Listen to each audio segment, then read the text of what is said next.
Dude, even when I was trying to take like an options play, I was just waiting for a retrace. Basically after this OB, and we just never got one. What data week? 10 o'clock. Yeah. Yeah.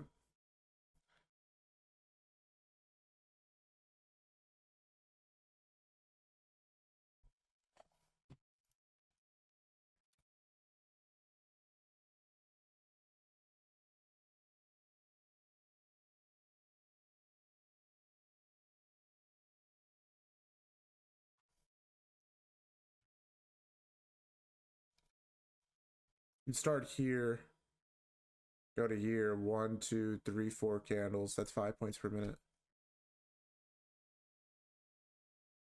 PM session's gonna have lower volume, so you can expect lower volatility. You start at the swing low of whatever swing in versus the fair value gap.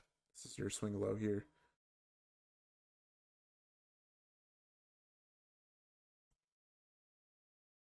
We start here. In 7 minutes, we pumped 45 points. It's very good momentum. I'd say this is like a normal day. Whenever price is within like a 200 point range during New York AM session, 200 to 300 points, that's like a normal range. It's like normal volatility. But that 5 minute bearish FEG count as a breaker? What do you mean? What breaker?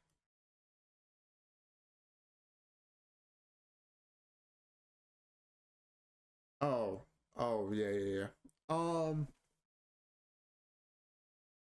No, not yet.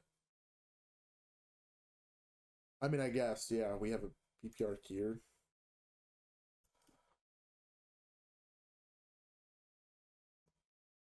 But like, I mean, it's not really a PPR. Yeah, yeah, it's just horrible, but yeah.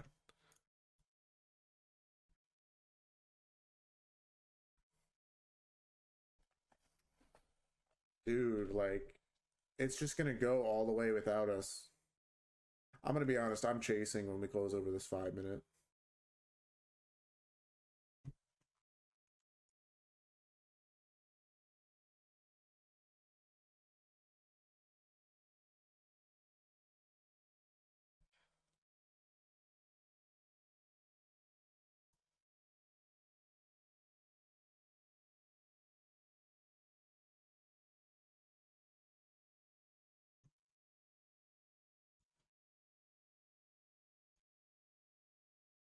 I have FOMO. I have FOMO really bad.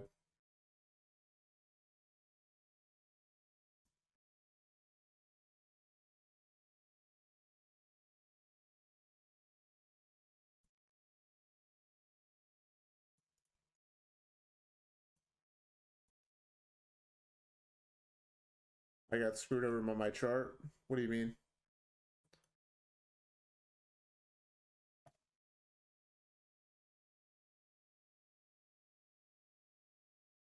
Oh yeah, that's true.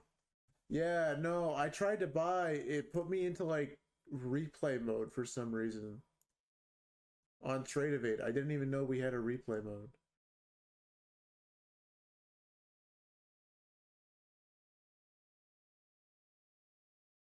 Where was that? Oh yeah, I was. What happened? How do you get to replay mode on Tradeovate? Oh, I see. I went to manage groups and I hit go to replay.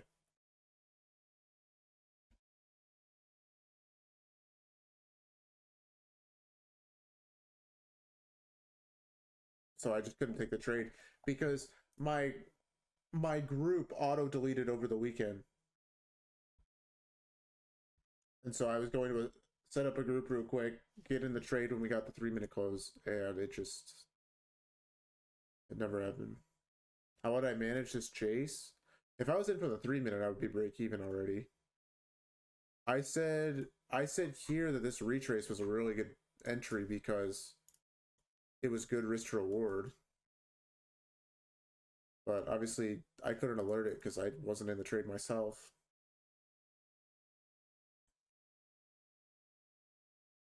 But I don't know.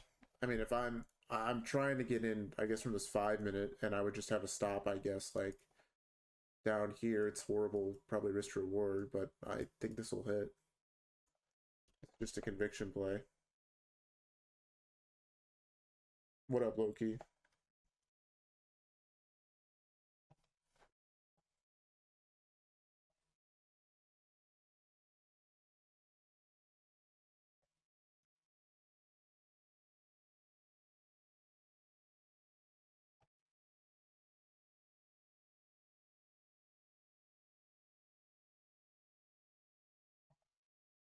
You could go break even when we hit this high, the equalize there, I guess.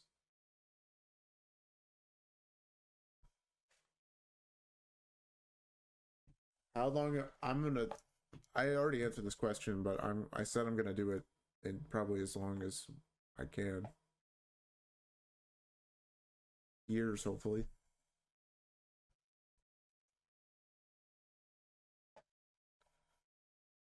Did we get the close over? Okay, we did. Kind of a bad close. Might be worth it to wait for a retrace here. Like it would make sense to get it here versus below because we created a lot of inefficiencies. Like I think we need to come back. Yeah, exactly. That's why I'm not in yet.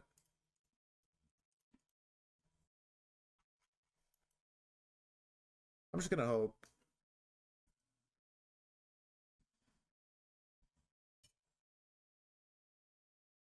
Hope we get an entry.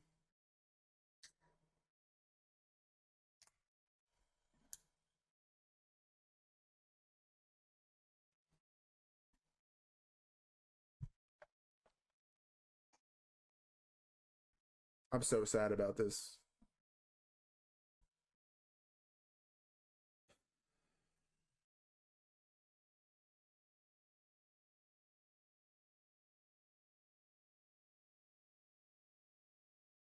Yeah, I mean, we have an SMT at the low.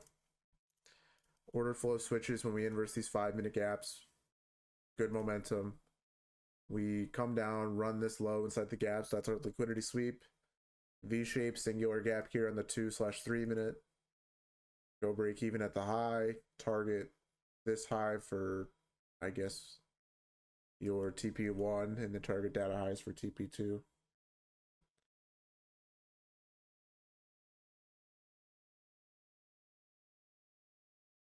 Was this 3 minute long in premium of the range? No.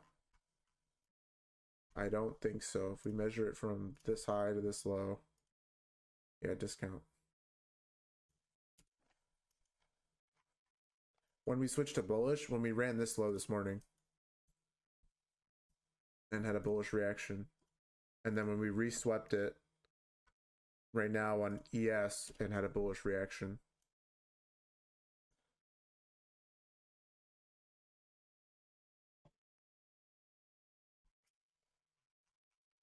This low we swept was a like weekly low from August. Would I have taken the 3 minute entry from the bottom or waited until after we close above the 15 minute bearish gap? I don't know what 3 minute entry. I think you're talking about this one.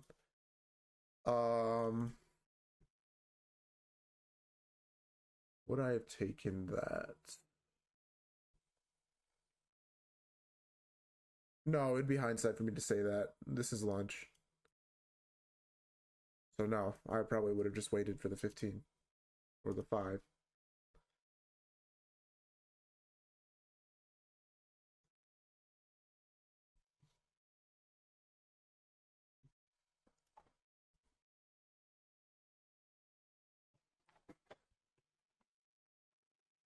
I'm just gonna wait for another setup. Maybe if I was not already green on the day, I would be wanting to chase here. Maybe I'd be more emotional about it. I don't think this is a bad chase. I don't think Trump is going to speak at 2. I think he's going to be late as usual. And I don't think he's going to say anything that would affect the market. I actually think Trump is going to be out of office like pretty soon here. He looks bad.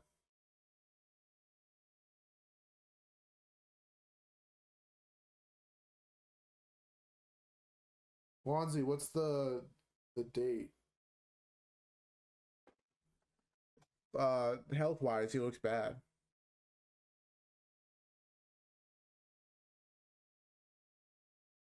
That's like what everyone in the news is talking about right now because he hasn't had any public appearances recently. Yeah, JIS. I think Vance will probably take over, and then it's like full on surveillance state time because he's best buddies with the Palantir guy.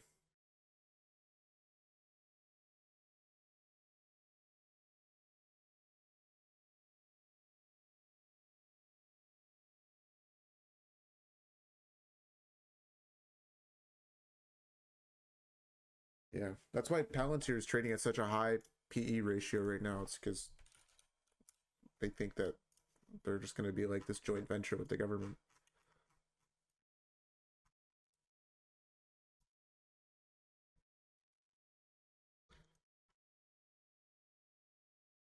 What do I think about? Yeah, I just went over that, Lewis. Um, I don't. I wouldn't have taken it because it's during lunch, and the momentum wasn't that good.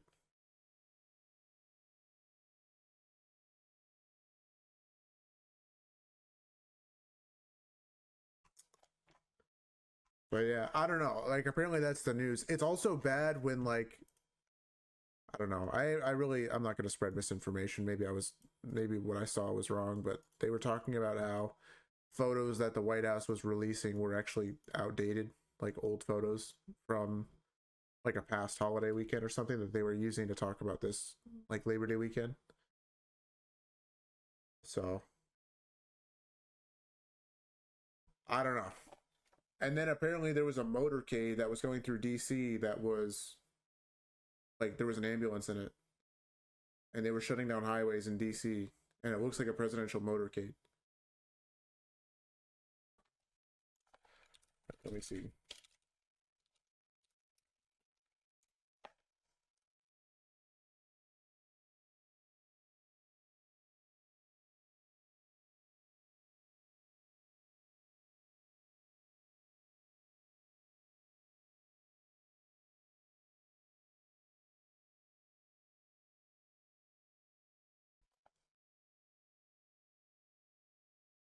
I mean, it's all speculation.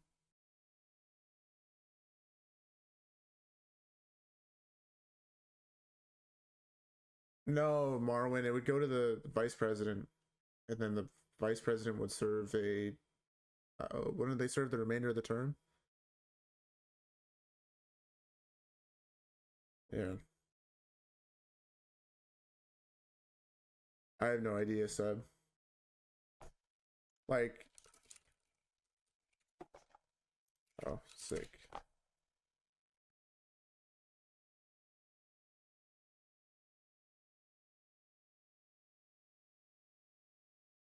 Uh, let's see. I don't know. It's just rumors. I guess it'll get cleared up today when he talks. So we'll see.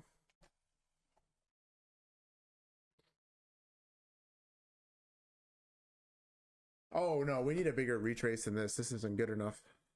We need like a pullback to like one of these gaps down here. Yeah.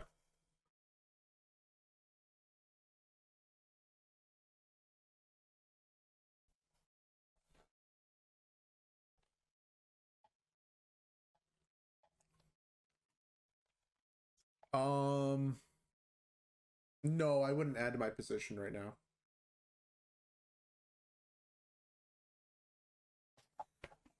AMD, I guess on like the 15-second. But no, this isn't a good enough retrace. If I'm gonna get in this play, I need something like this.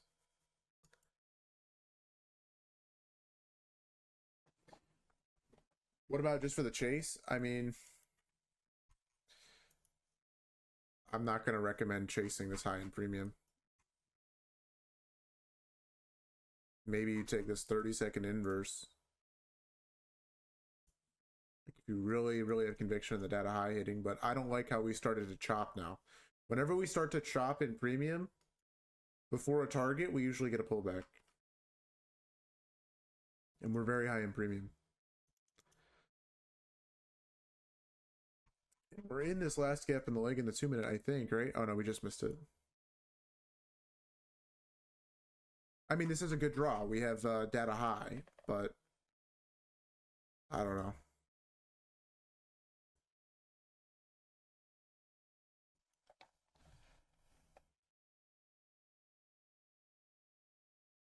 Yeah, Page, true. I heard about that. I don't know. Like I said, it's all speculation. I'm not going to spread misinformation. I genuinely have no idea. It could have literally just be my algorithm, like, being weird. Like, he might be totally fine.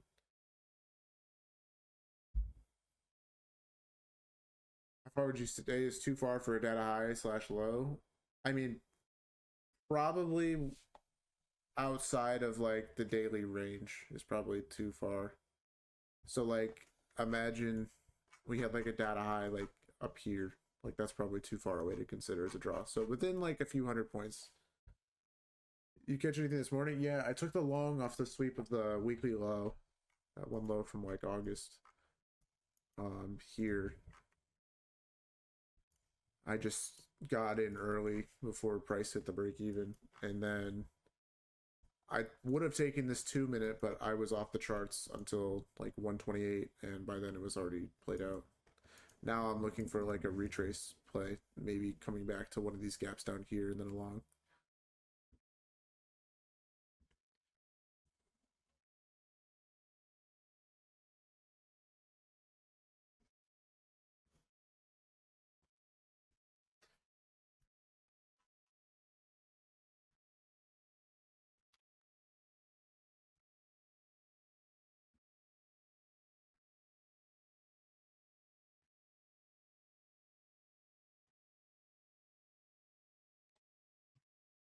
Yeah, Valley, the most common mistake is trying to long on the wrong side of the curve.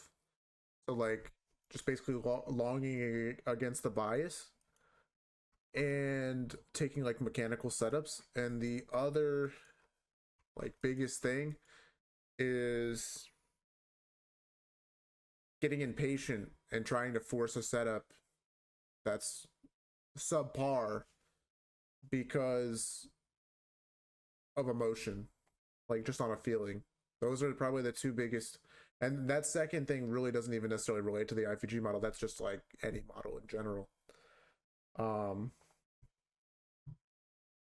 so yeah, what we'll focus on really as far as improvement goes is just making sure that we're taking trades that align with order flow and have a good draw, because that's how you get your bias in 99% of cases, right? So in order to get a good draw, we focus on um, you know, finding the best liquidity target on the chart that aligns with order flow at any given moment.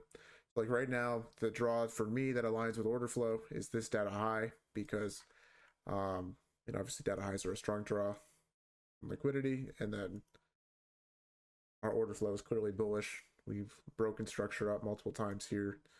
We're respecting bullish PD rays, disrespecting bearish ones. So that's basically it.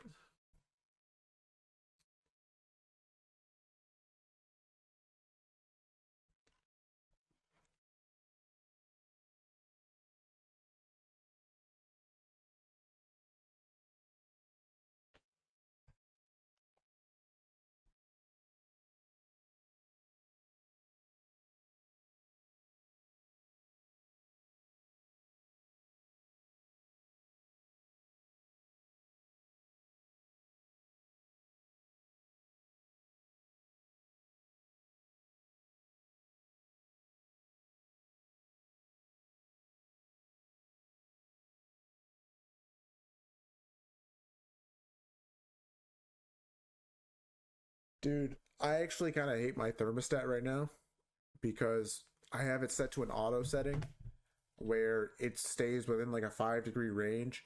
But a 5-degree range is kind of crazy. Like, that's a big difference.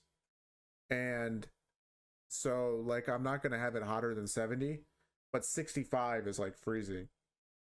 Um, and when it's fall in Michigan, you know, it gets like down to the 40s in at night, and it's like 70 during the day. So I'm just having to like constantly manually adjust it. So for this 3 minute long, would you use this discount? Yeah, that first one.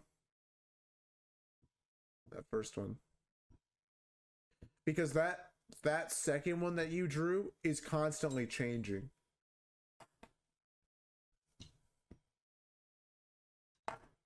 Like the more and more it goes up, the more and more, like we don't really have like a true swing high developed here yet, if that makes sense. Like when price comes up here and we get our smart money reversal, this puts on our true swing low, but we don't have a swing high, so you can't like base your range off that. You could only base it off of everything to the left of that, and vice versa for a short. Whenever I'm trying to look at my dealing range for a short, I'm only looking at the buy side of the curve to like identify that dealing range. I'm not gonna like look at this range here and be like, oh, you know, high to low, I'm expecting a retrace. The only reason why I'd mark out 50% here is if I'm looking for like somewhere to line up for like a scalp entry. No, I don't. I mean, if Dodgy does that, that's one thing, but I don't do that. This is premium. This is discount. You're looking for shorts from up here, longs from down here, until we break below this and we establish a new like leg of the market maker model.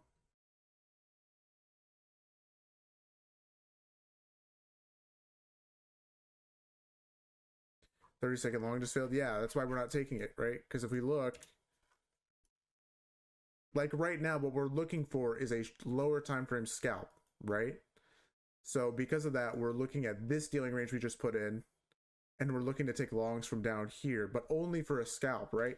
If we're thinking about like an actual like reversal type entry, or we're thinking like a high probability entry, we would use this dealing range and only take longs from down here. But because we've already established a new leg of the model, we now have to like kind of like adjust.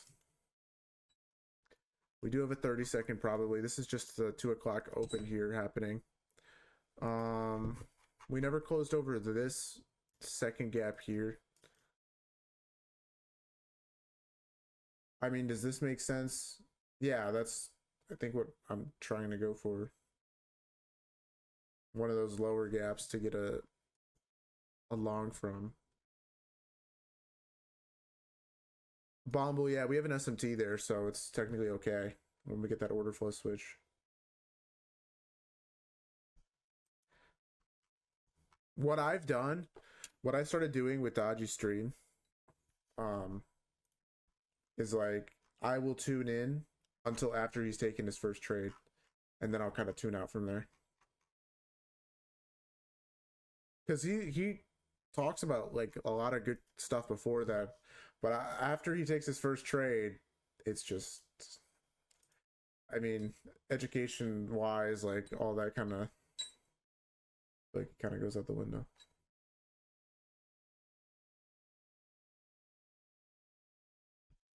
Okay, Popple.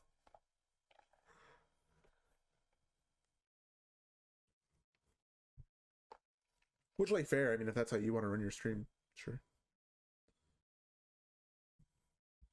By the way, I'm gonna do something kind of crazy, something unprecedented that I've never done before. Next week, I think, depending on how this week goes.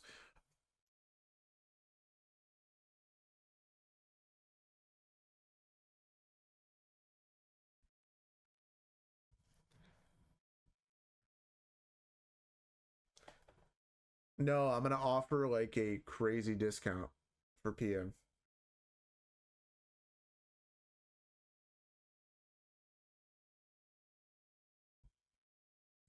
When? I think next week. Yeah, for lifetime.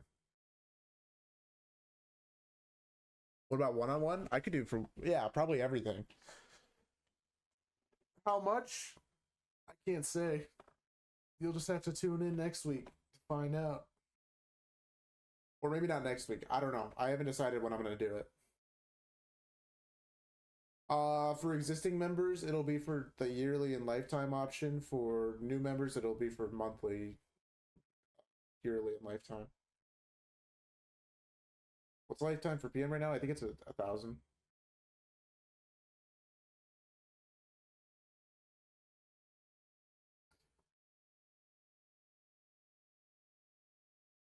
We need to discuss about lifetime. Okay, what is there to discuss, Shedka?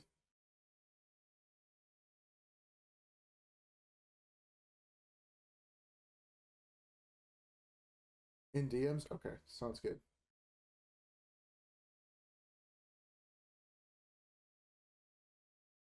Yeah, no, PM stream will be here for it'll be a year. Chances of me doing AM in the future? Slim right now.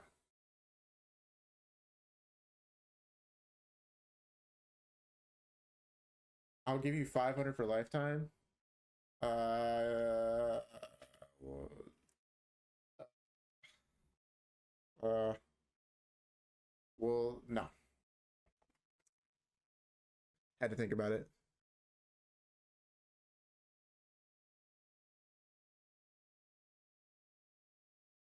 Okay, how about 550? No. What if you die? Well, that's what lifetime means, Sal. Lifetime is for however long I'm alive, or however long the business is alive, I suppose. So hopefully forever. Yeah, I will include anyone that subs to me for lifetime and PM. If I ever end up doing AM, you will get AM included for lifetime as well.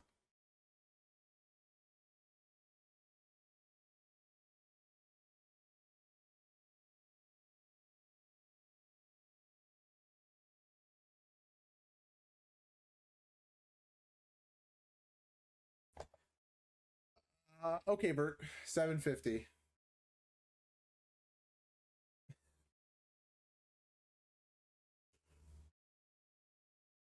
I didn't even have to negotiate with him. He did all the negotiating for me.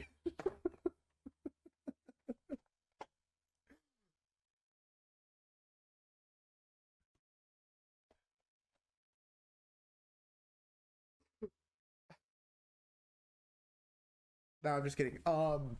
My plan, I guess I can tell you guys, why not?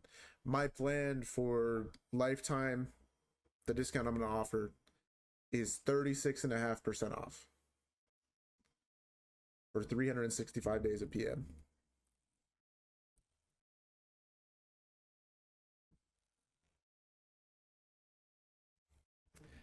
Shit deal. Well, it's the best deal I've ever done for PM ever. So, what's the price then? I don't know, 620 something dollars. No, wait, no, $635. Yeah.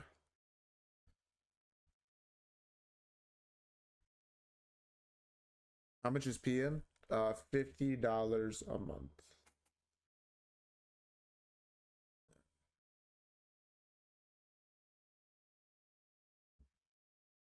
By the way, okay, we have a 30-second long here. Let's focus up in a 1 minute. Um, it's coming off this 15-minute gap. You're paying $20 for the PM? Interesting, interesting. I don't really know how, but all right. I guess you're paying 20.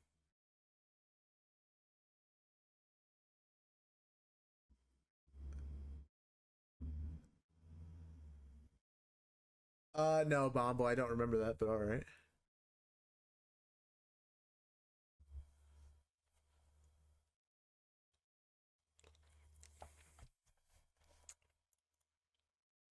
Well, I guess we're going down.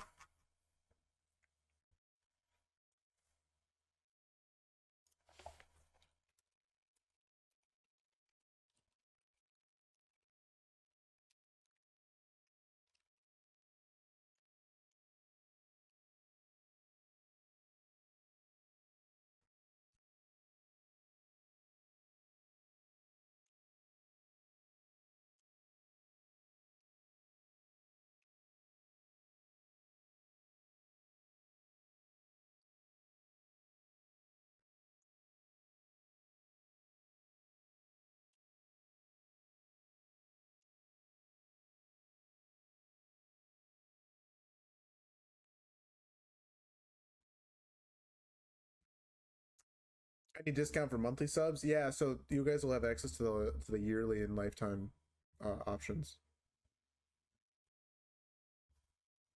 I think yearly I'll do like, I don't know, smaller discount on that.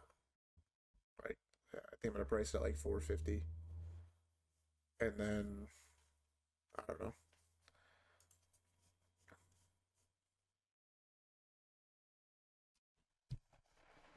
I don't know. We'll see. I haven't fully fleshed it out, but there will be discounts in the near future.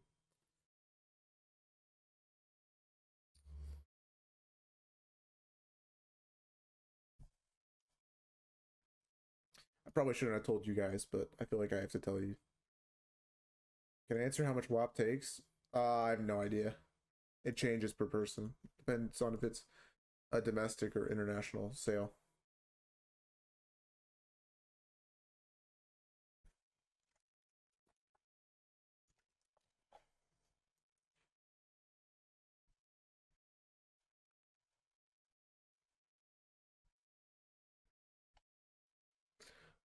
Uh, we're not getting a setup.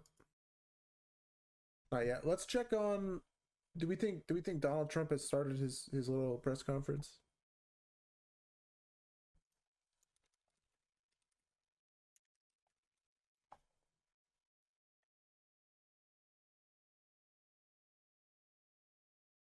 Do I have an actual do I have a uh, I guess here PBS.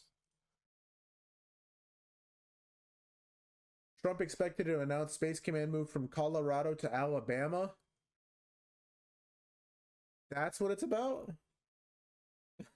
Okay. All right, well that's not going to move the market at all.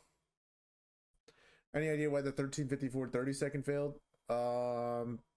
Probably because it oh, the 1 minute never closed above, right? Or there was like a 3 minute or something. Yeah, we had a 3 minute gap. Also, it's just very high in premium, right? I said from a scalp long here, I'd want to see a retrace to hopefully discount here, like of this leg to these gaps. But I guess we could see price bounce here potentially. And this would be a significant gap. We just made equal lows though, so I feel like it might be best to wait for those to get swept, but they're not that important. They don't really show up on any other time frame. Maybe the 3 minute here. Yeah, the 3 minute. Okay, so we'll just continue to wait.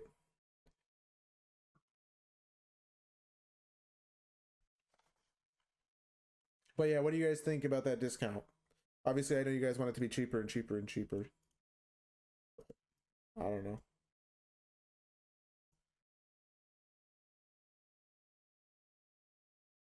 Want to get paid to be here for sure. What's the discount? I'm just planning on doing a like around 35% off sale for lifetime and uh, you know a discount on all the other products I offer. I don't know, Murmur. What I might do is I might just do what I did before, which is like if you buy a one-on-one with me, I'll just do like a month of PM or something for free.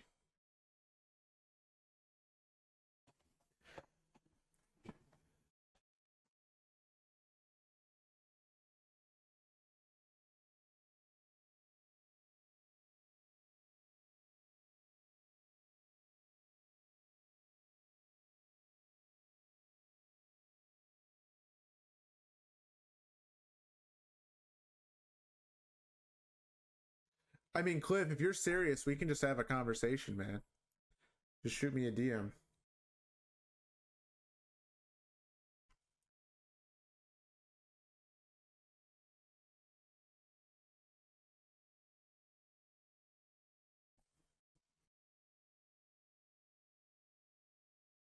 Like for 5K, I would probably do 2 months of one-on-ones with you.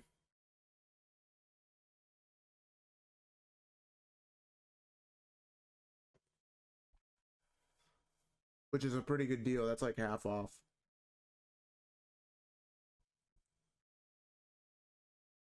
Yeah, or you could do the mentorship. No, it would be every single day, Dave. Every day. It'd be like 20 a month, 20 sessions a month, so 40 sessions total.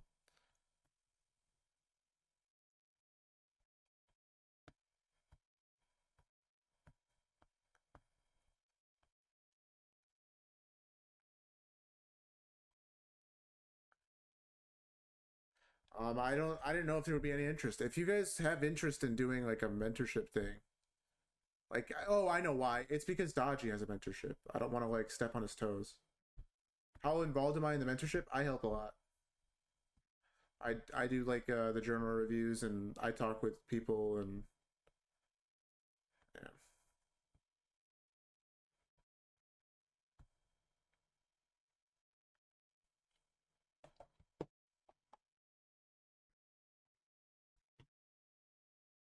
How hope I? No, I don't get paid.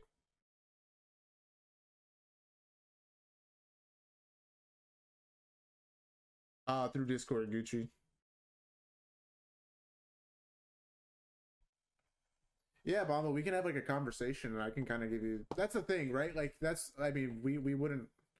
I couldn't have like a conversation about this yet because I haven't even explored like what that would look like.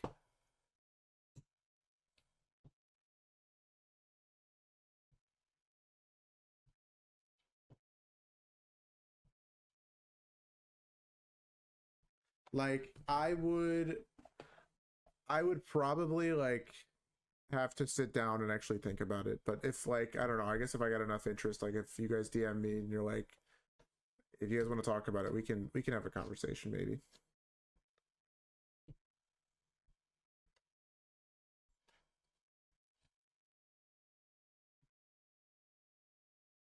Yeah, I know, Vert. Like I don't really like the thing is the reason why I haven't done a mentorship either is because like I feel like PM is kind of that opportunity for you guys for a mentorship, right? Like you have the opportunity to sit here and ask me any question you want, and it's not like too many people, so like that's the reason why I've never offered as a product because I feel like PM does a lot of the heavy lifting there. I mean, the point of a mentorship would essentially be to specifically work with you in a one-on-one scenario where we can go through and look at your exact problem areas, and I will be able to identify things about your trading that you might not know what to ask, right? Like one issue whenever you're learning something is you don't know what you don't know, and so like a mentorship kind of fills that void.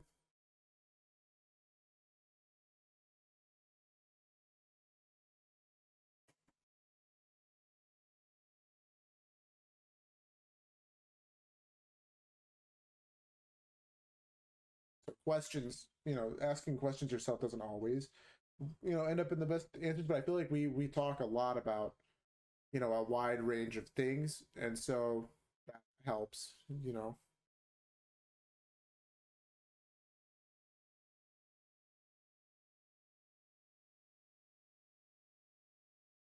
Yeah, for sure. Well, the thing is, Gucci, normally I'll cover for Ryan a few times a month, and that'll be an opportunity for me to talk about it. And I just haven't covered for him in a while. So, but yeah, you're right. I probably need to advertise about it a little bit better.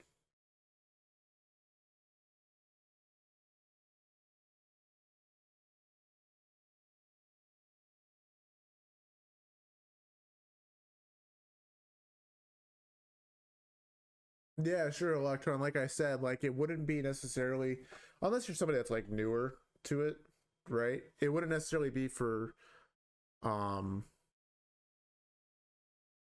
like kind of like the things we talk about in here. It would more so be for like identifying gaps within your trading, specifically like whether that's psychological stuff or it would be like developing systems for you personally to kind of work into your own life, right? Like we all have different lives, right? So some of the things we talk about here might not be applicable to you, and so we would basically work on um, problem solving, like if it's like a psychological issue, for example, um, finding ways that like you could, I guess, apply a solution to your life specifically, um, or if it's just like just learning stuff, right?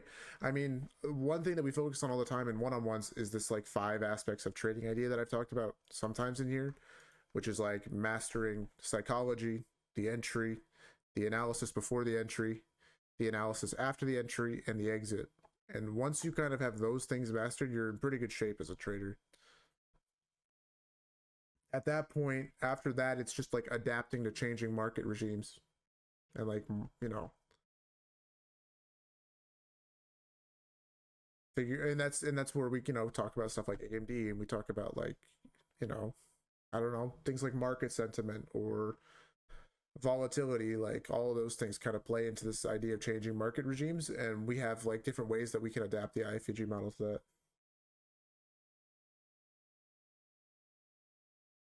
Well, Dodgy was my mentor. How did Dodgy get to the point where he's at? I imagine the same way. Everyone learns from somebody else, right? Yeah, I mean, trade reviews, all that. Yeah, exactly. Electron, it's just a person by person basis. How long did it take for me to get my psychology in check? It took me losing a lot of money unnecessarily for me to like be like, okay, it's time. I got to put my foot down. And so then I developed systems that prevented me from doing stupid things. And then that solved a lot of the problem. It wasn't necessarily becoming a disciplined person overnight or, you know, changing up my entire routine and going to the gym. Sometimes all you need is just to implement a system that allows you to build better psychological habits, right? And going from there. Most people aren't just disciplined naturally, right? They aren't like, you know, they were born that way. It's not like a talent, right? Most people, if they're disciplined, it's because been really good about building an environment or creating systems that enable better habits over time, right? And so that's how you can kind of curb a lot of your psychology.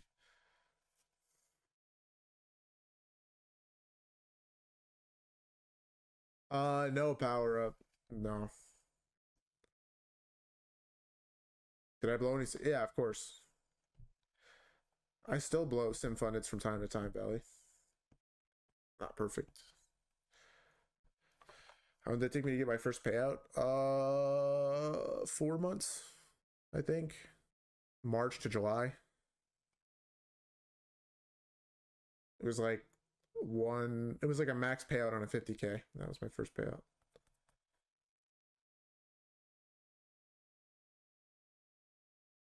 Yeah, exactly, Tommy.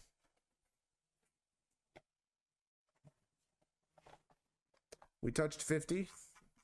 Okay. It's no, and we're still in that 15-minute too. So theoretically, we could see a bounce here. Do we have like a 30-second maybe? Not really. Nothing too clean. So probably gonna wait for maybe this upper 1 minute here to get inversed. Take that to the next high, go break even, target data highs, I guess, after. Um, from starting trading futures here, it took me 4 months. I was trading like options and other stuff, but it wasn't really like applicable information to specifically ICT. So I mean, I guess like the background of like understanding economics and, you know, just understanding like basic trading concepts like kind of got like the training wheels off, but like learning to ride like the ICT bike took 4 months to a payout. um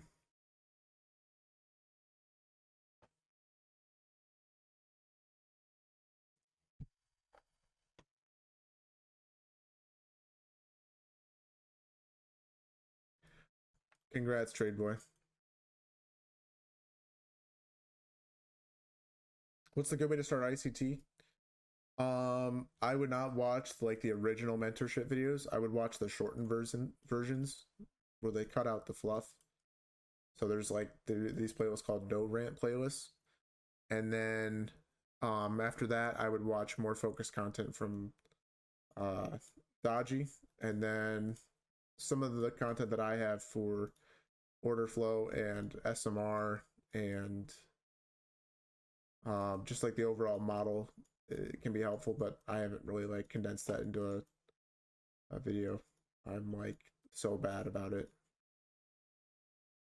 Do I have videos on ASMR? Not yet. I'm planning on doing those with Fahrenheit, but pretty soon.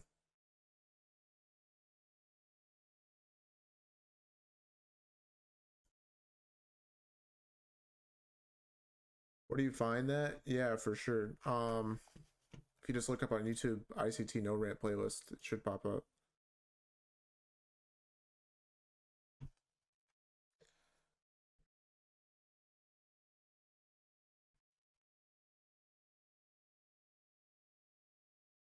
Yeah, Benjamin. Yeah, those AM setups were invalid. I forced us trade here. I probably shouldn't have, but I entered like about here and then sold when we hit the 15-minute, wherever that was. Like here. No, that wasn't it. Here.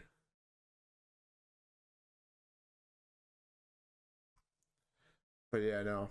I have FOMO from the 2-minute. I think TJR is and not very nice guy.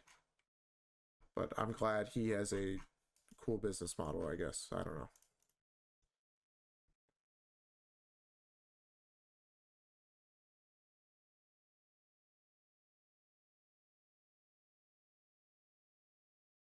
What do I mean not nice? Well, he doesn't say the greatest things.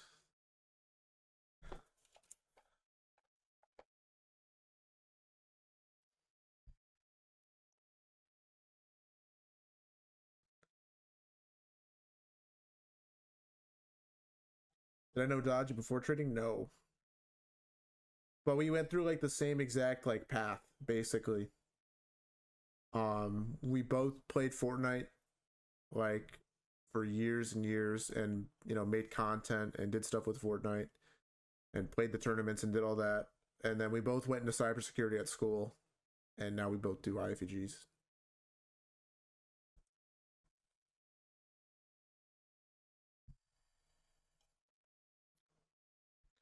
What's wrong with that? All right, payroll.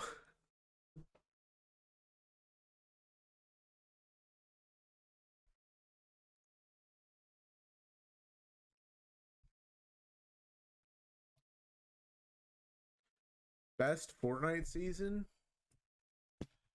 Season 7.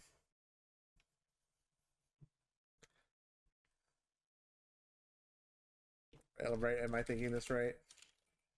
Is this the season I'm thinking of? No, I lied. Yeah, this season. This is the best season. Yeah, yeah.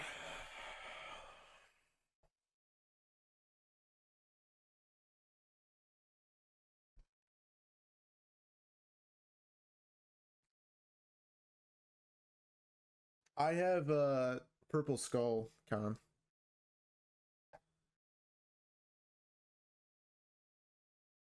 and I have Galaxy. I have no idea who that is, Bomble.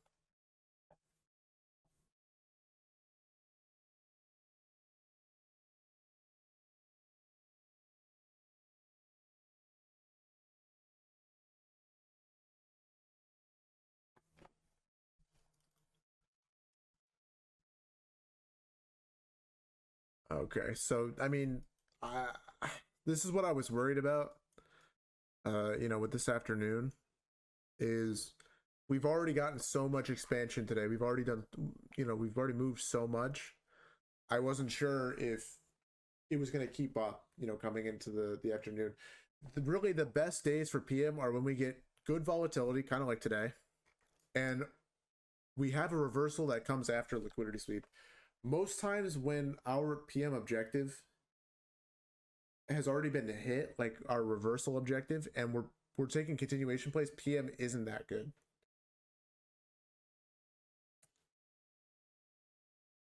Fortnite in 2017 was one of the best games ever made. I think 2018 was kind of the peak.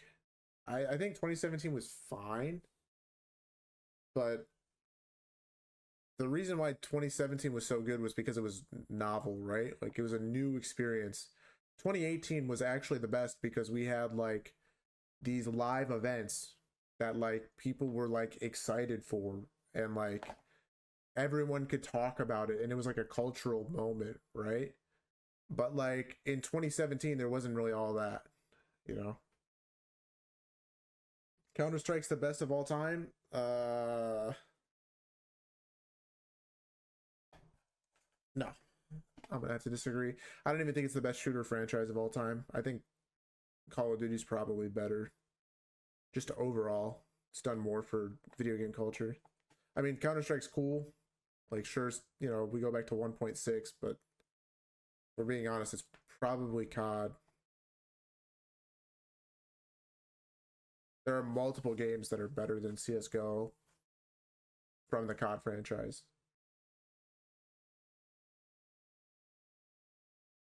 CS and COD aren't the same thing at all. That's not what I'm saying. I'm just saying, like, as a shooter genre.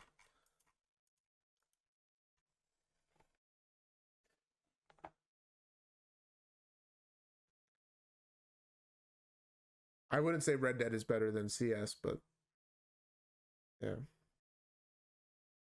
Red Dead's a really good game, really good story game. It's just different. Advanced Warfare was properly rated. I think Ghost was probably underrated. Best like comp scene, I think. Trump is not talking. He's gonna be an hour late. I thought Ghost was great. I thought Advanced Warfare was really good, but I mean obviously microtransactions always are not great for a game. Hard to follow up BO2. Yeah, true. The only reason why people were so up in arms about Ghost is probably because of BO2, like how good that game was. So we have a 2 minute here. I mean, it just feels like taking a setup probably in worse conditions, but it's a 3 candle setup. We swept a low there. We're coming out of a 15 minute. We hit 50. It's good momentum, I guess. This is like probably a better eval setup than it is a funded setup, but you could maybe like take this on a singular funded. We have no delivery. We closed below the first 15, but there's still the second one there, so you just kind of combine the two. We do have a 30 minute below, which actually acts as a conflicting draw, so maybe the setup isn't as good because this 30 minute unfilled right here. I feel like we want to see that get hit first. Well, we have delivery, right? You just combine the gaps in series here. This is all like one for value gap.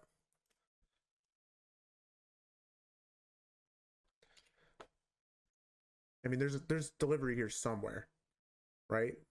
Even if it's not a fair value gap, you know, border block or break or something. I don't know. Yeah, like kind of. Are you still using this 5 minute breaker here? Oh no, we missed the body. Never mind. Yeah, I guess we don't have delivery, so we wait.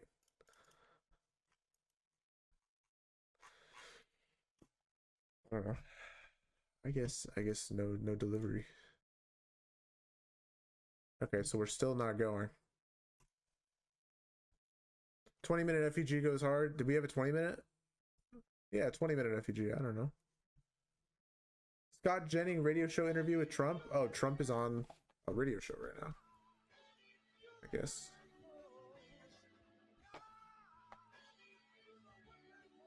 The Scott Jennings Show on the Salem Radio Network will return from break in 30 seconds. All right, I guess we're doing that.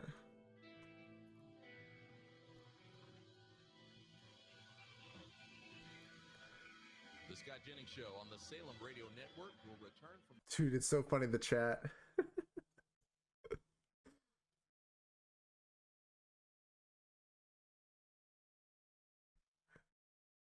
It's all like, I'm pretty sure it's all financial stuff.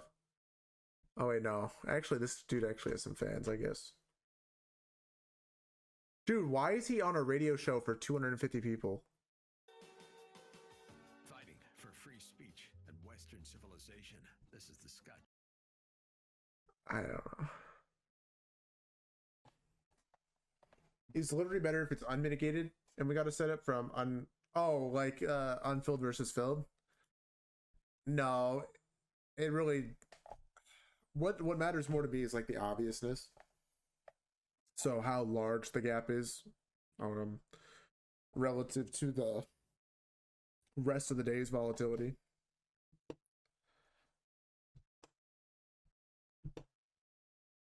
But yeah, no, obviously we're not in this setup. It hasn't failed yet, but it doesn't look great. I would just wait for the setup from lower, I guess. That last 5 minute, like this is a good OB here, like very good because it's an OB that's paired with an FEG. So if we got the long from there, that would be nice. We are kind of forming some trend line liquidity here on the 1 minute. Of course, vert. It's not great.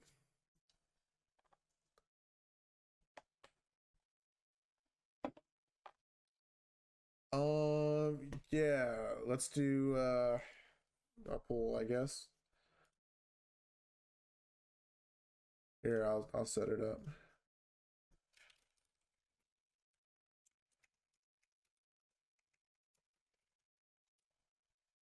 All right.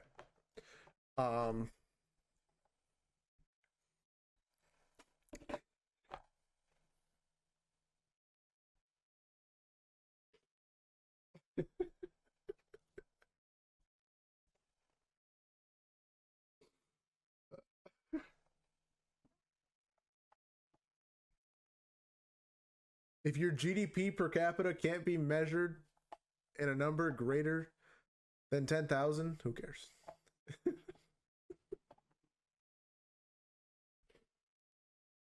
I'm just kidding. I'm just kidding.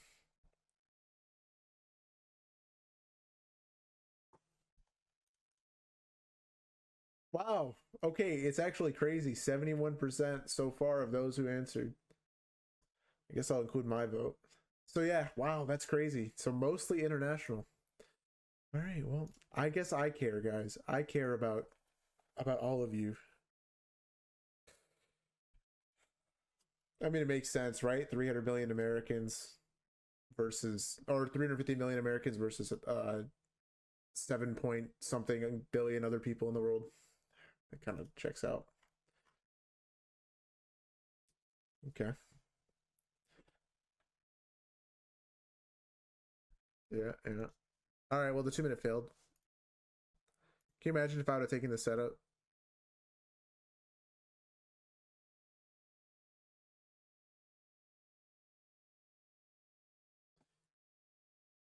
So, question about MFP with the legacy accounts gone? Yes, unless you have like ones that are rebilling, they're gone.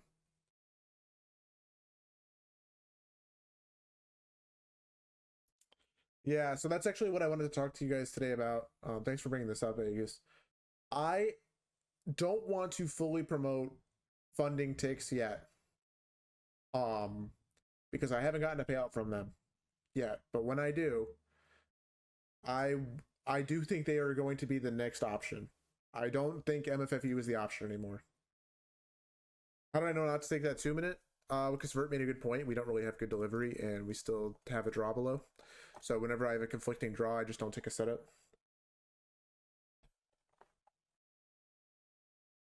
Wait, how? Why? I think funding ticks is actually better value. So I don't want to promote something that I don't think is your best option. Right? Back in the day, MFFE was the best option. You know, we had 90-10 profit split, no funding fee, was really good value. Funding ticks is kind of crazy how good their value is, even without a discount. I don't know. I still have to look at AlphaVert. I haven't had the incentive to because they haven't done a good enough promotion. Funding ticks, I looked into this last time because literally $34 for an eval with no funding fee is crazy. Why is MFFU not good anymore? They're good. They're fine. They still pay out. They're still a reputable firm. They have literally the fastest payouts ever, and they have a great payout process. So if you like their payout process and it's worked for you and it's made you profitable, continue to use them. If you have legacy accounts, continue to use them. But when exactly what Ply was saying, once prop firms start changing rules, it like doesn't stop, right? And so the fact that they've gone from 90-10 profit split to 80-20 concerns me a little. And so because of that, I'm going to start looking at using funding ticks more than just MFFU. So funding ticks, I have a code with them as well. I think right now it's like 20% off. I will go. I've already kind of posted all that information about them in the PM Prop Firm Links channel. But the rules seem good. But yeah, I mean, if you don't like their rules, keep using MFFU because I still think they're probably a better option than Apex. Just given like ROI, the return on investment you get from MFFU is greater, even at 80-20 profit split, than I think Apex.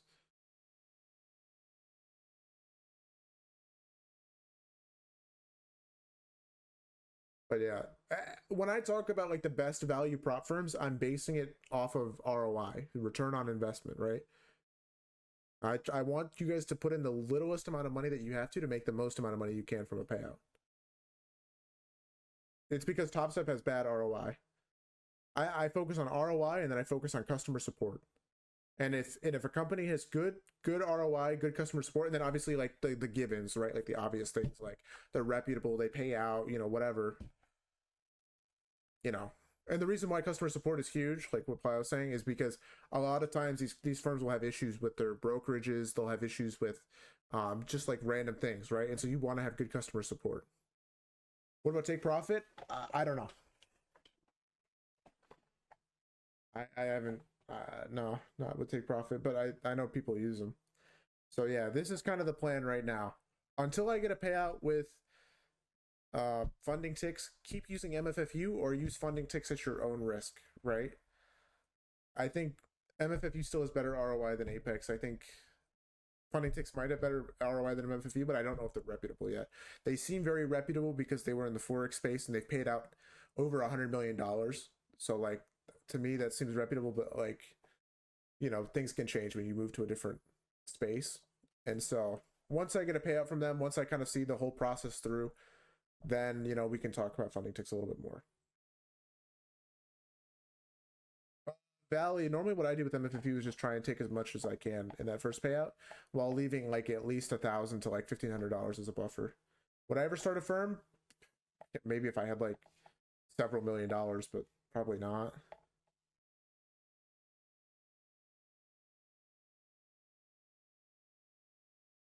Alpha zero counts as 1-to-1. Okay, so yeah, Seb, I guess.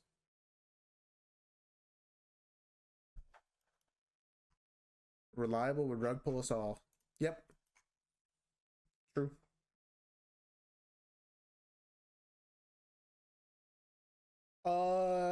No, I wouldn't do that anymore, Kier. Not with the legacy accounts. Maybe with the core accounts, I would do it so that you could like switch like scale accounts after you get a payout with the core. I like the 50Ks. The 50K like with the $1,000 payout cap because they're very cheap. It's like $60 or something, and there's no funding fee.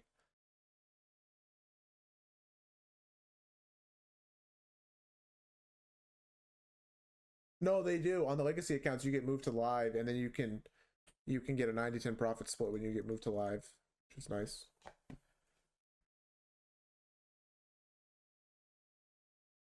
Marwin, I think he's talking about like your profit. Yeah, funding pips versus funding ticks. I think funding ticks is the one I'm talking about.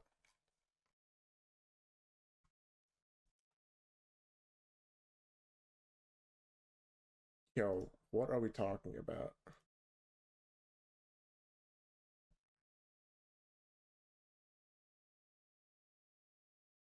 Should I just buy a 50K account or wait till I pass a 10K? You should just buy a 50K. I think Gucci. 10K is kind of a waste of time.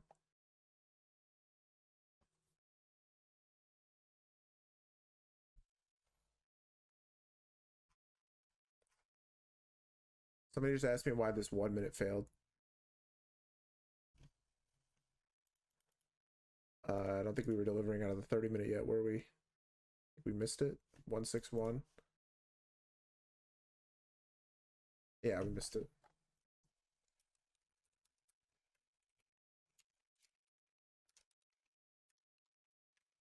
I mean, I think at this point we can say this is bad PA, right? I mean, pretty much since like we were looking at it here, I was already like hesitant to take anything. That's why we didn't chase when the 5 minute closed, because like we kind of lost steam, and then it made more sense to see a pullback.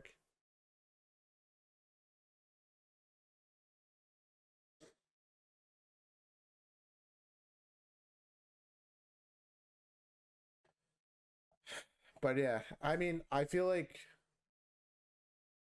yeah, I don't know. I'm still using MFFU. Like, I still think they're a great firm, especially if you're trying to build a copier. I still think that they have a great payout policy. I just wish they hadn't gone from 80-20 to 90-10. If they go back to 90-10, I'll still only use MFFU probably. And Apex, I guess. That's the most you can take out from an account per week, JIS. Per week. Until you get transferred to live, which is at their discretion. I think it's after 100K in payouts total on your account. And then the other option, JIS, for funding ticks is a 1K account option, which is 1K per week. It's 40% consistency for the eval here, so it takes 3 days to pass. But you only have to make $2,500 profit. So like, yeah, the eval passing strat doesn't work, but I think that's fine. Like, it's not that big of a deal.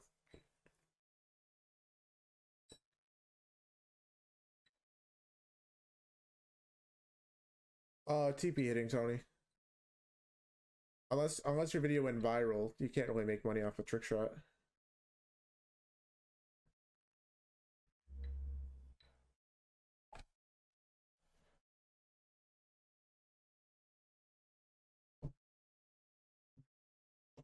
Yeah, I mean, I imagine they do. I mean, I've seen other people get paid out, and they pay out in the Forex space. I just want to see it personally before I promote it to you guys. We already talked about it last week. I said, like, do your own research, figure it at your own discretion when I talked about my code for the 50% off. Because, like, it was just such a crazy code. Like, you could buy an account and it'd probably be fine. But yeah.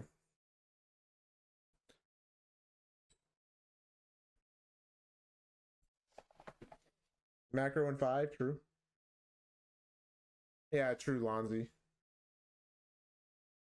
What is an eval? An eval is the test phase before you get a sim funded account. And then once you get a sim funded, you basically like have to show consistency on that, and then you can get moved to live. On an eval, you don't really have to show any consistency.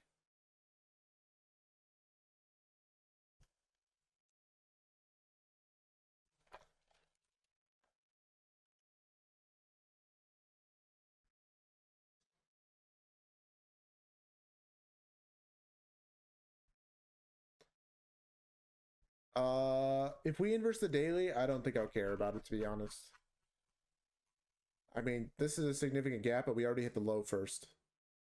So it doesn't really matter. What matters more, I think, is this 4-hour gap that's still holding. This is kind of the gap that's, determining order flow. So once we break this, I'll be more bearish to run the rest of this liquidity here, right? How many trades, IFG model strategy do I take per week? 2 to 4, Valley. 2 to 4 for PM, 3 to 5 for AM, so probably like 7 to 9 total. It's just been bad these last couple weeks because August PA. In August, we probably only took maybe 10 setups total during PM. 10 or 12 or something, I don't know. It was low. It was lower than usual. How many? 1 of the 10? I think like 4 setups won, maybe 5. 3 lost, and then there was like a bunch of break evens. I don't know. Let's go check. Let's go check PM trade recaps. It might even be lower than what I'm saying. So in August,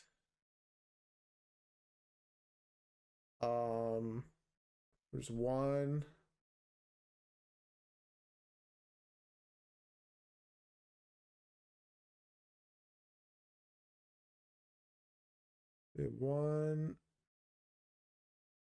One win, 1 loss. Break even. Oh wait, we're kind of pumping. Kind of running this LRLR.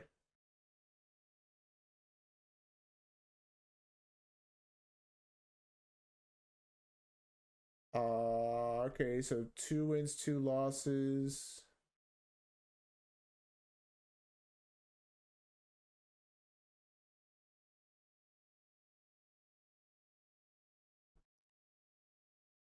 3 wins, 3 losses. 5 wins, 3 losses. 6 wins, 3 losses. 7 wins, 3 losses. Okay, there we go. So like 7 wins, 3 losses, and an eval pass play. By the way, we got this 1 minute inverse.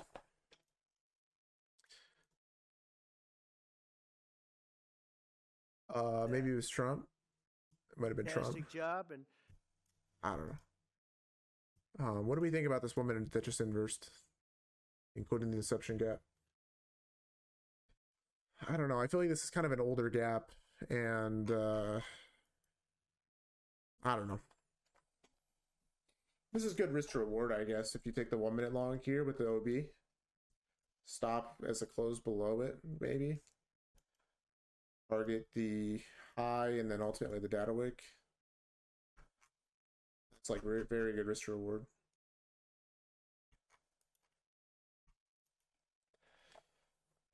And we're not going to get it. Okay. Hey, there was Trump, though. you're not used to that, right? You're not used to that. But Tommy, Auburn won, is right. They did. So you're happy. He's not looking too bad. They did a pretty good job on the clone.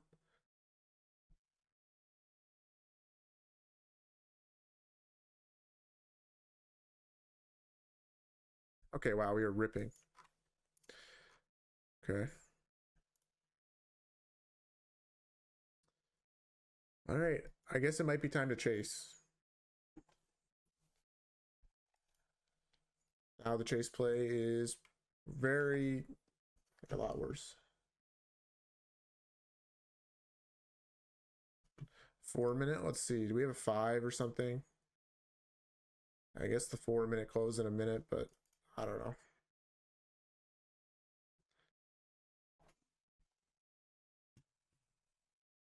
I want to get in before this high gets hit. So.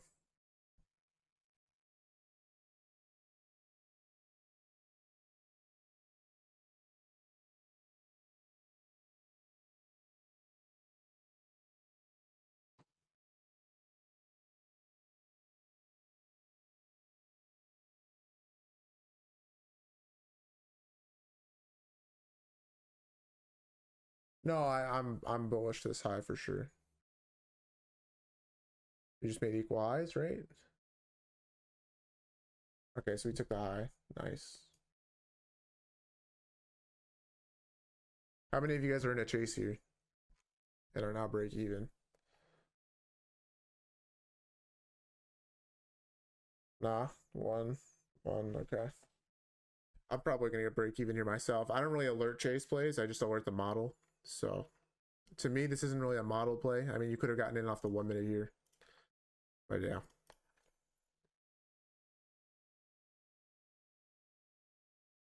We will see. We do have an SMT here, that's why I'm break even.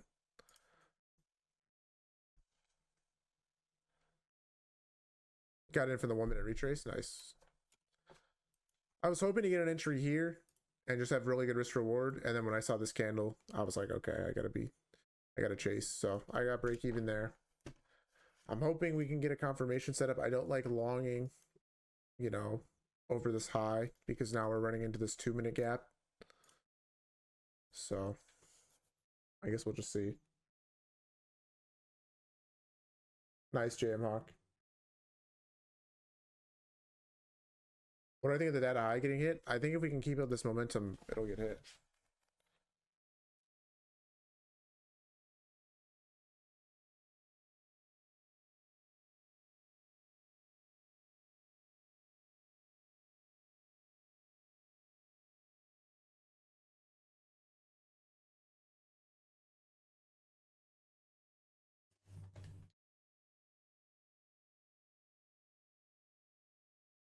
I might do a little options lotto play for the end of the day here for the data high.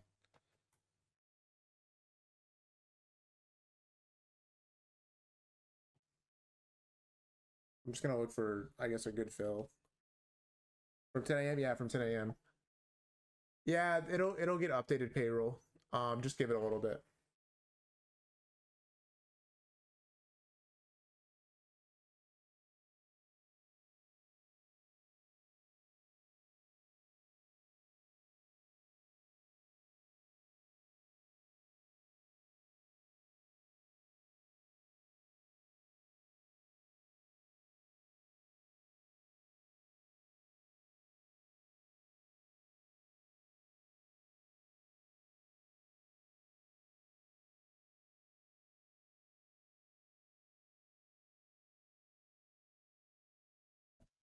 Yeah, for me it only took an hour, I think.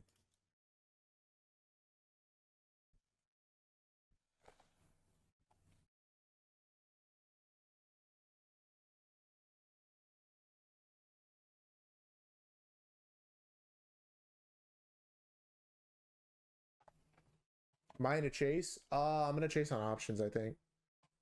I'm just waiting for like I'm trying to get in at the 264 strike, and I'm trying to pick up 4 contracts, but they're a little expensive right now. So I'm just waiting for a little pullback. But yeah, I think this will be kind of the play for the rest of the day if we can get it.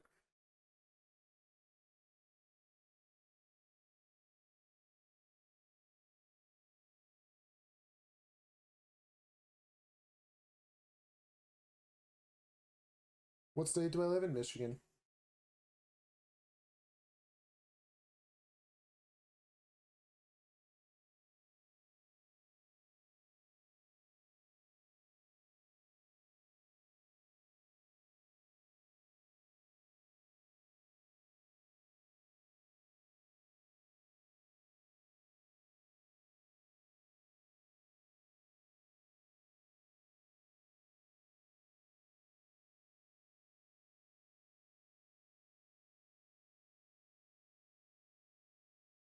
Okay, so pretty bearish reaction here.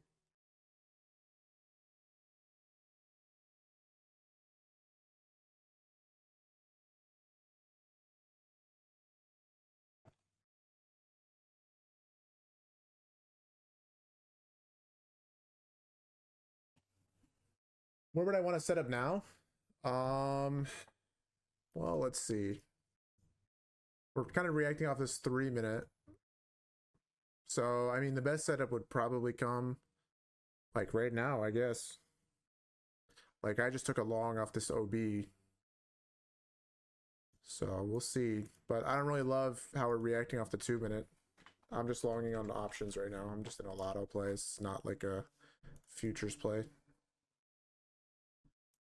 My idea is, okay, if we like come down, I have a stop at the low, or like this for value gap.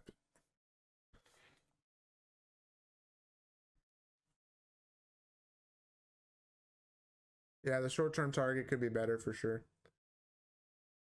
I'm just like pretty much my stop loss is contingent on this 3-minute gap. If we break this, I'll stop out of my options play, and I'll try and get, I guess, something from maybe lower here. And for a futures play, I'd look for something from down here because this was a pretty bearish reaction.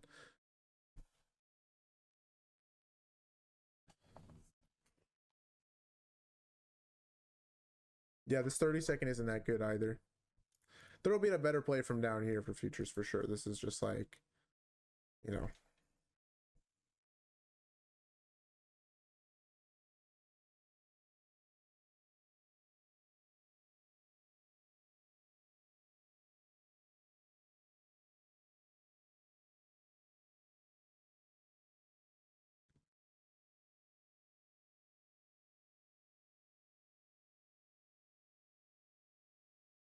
We have 3 o'clock coming up here in 2 minutes.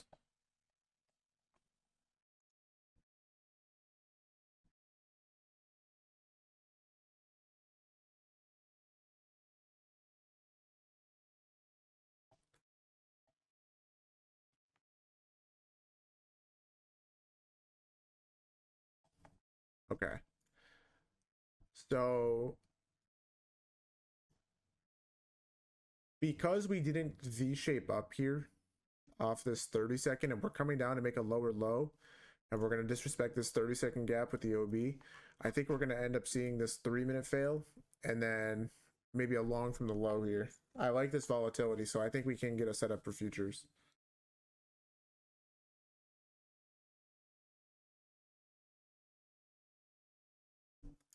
This low would be an hourly fair value gap too, so that would be very nice.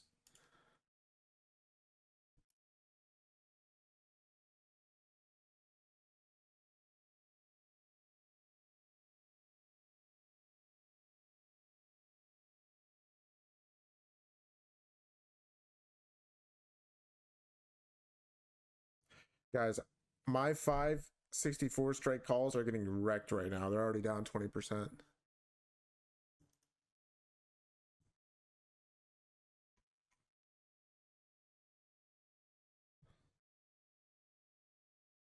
Trump's still talking. Yeah, but it's about nothing. I'm not really too worried about it.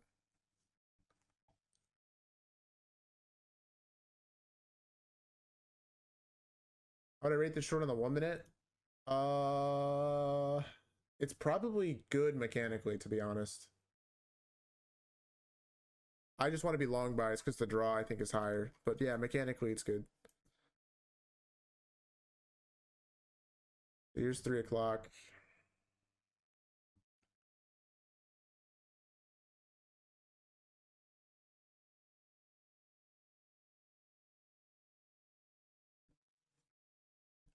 There's a 30-second. Yep.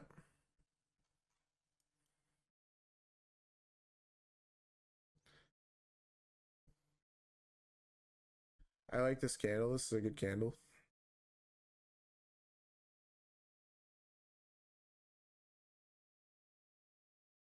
Did we close above there?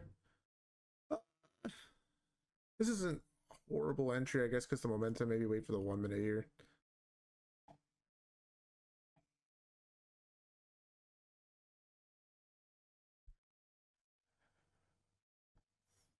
Yeah. Just wait for the 1 minute.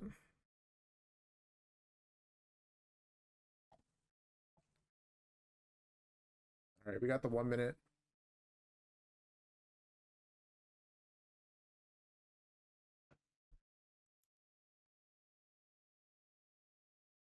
There's going to be a better setup here. I mean, this liquidity sweep just isn't that good. But if you have conviction in the highs, this is a decent setup. Maybe an eval play. Like I said, the best trade would have come before we hit this high. A good eval play, good singular funded play. I'm already in, obviously. Just I'm on options for this. So.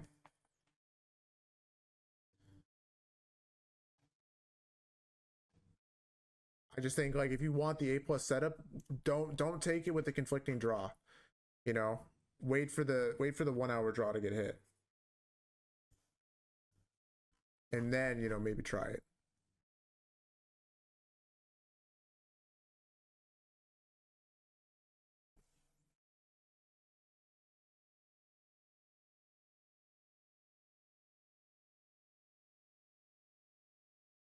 I'm just concerned because like if 3 o'clock really wants to rally here, then you know we're just gonna pump, right?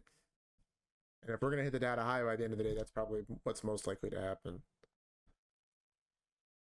Did I take a trade this morning? Yeah, I took this 1 minute long off of the weekly low being swept. I just entered the position early when I saw the momentum of this second candle here at 9:35.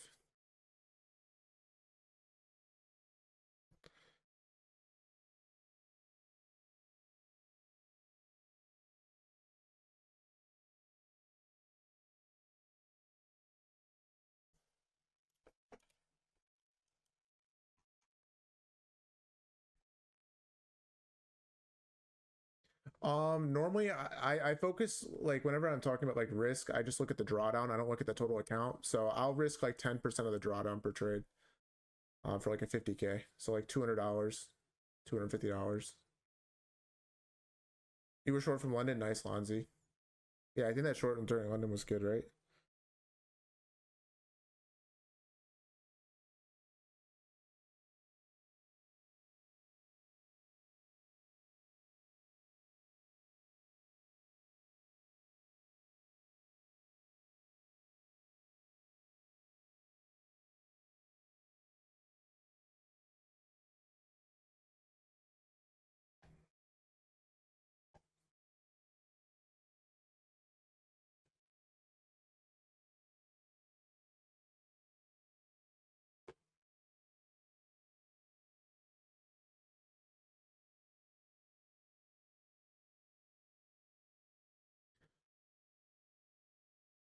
So I feel like this 1 minute gap has to hold in order for this long here to work out. So it would be a good stop if that 1 minute failed. If you're in this, obviously, I am with options, but with futures, I think the better play is just to wait for the slow.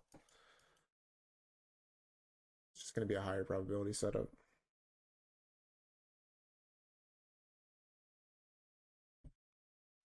So you risk less than 0.5%. Passive funded, usually it takes me 2 weeks for MFFU or a month for Apex. So to make like 2,600 to 3K profit, it takes me about a month doing that. Depending on the month, obviously, in a month like April, it'll take me less time.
Dude, it's crazy how much more options move than futures. I feel like the movement is like way more volatile on 0 days. We're only moving in like a 6 point range right now, but my options keep like fluctuating 10% in value back and forth.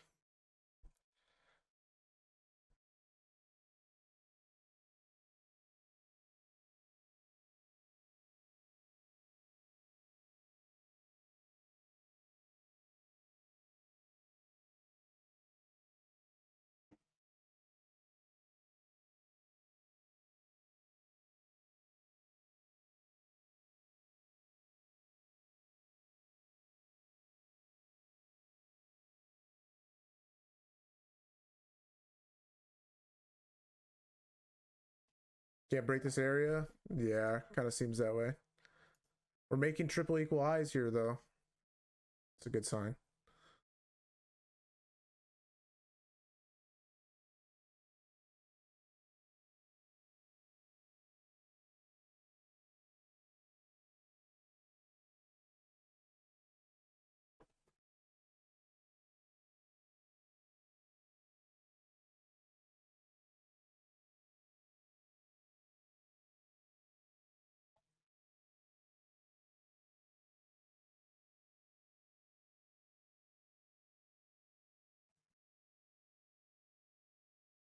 Yeah, bottom G. To be fair, that's kind of how I feel about every trade that I'm in while it's consolidating.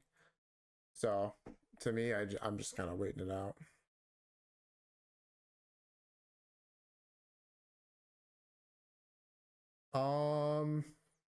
I mean, I don't know. That's a good question, I guess, to ask the group. Gucci.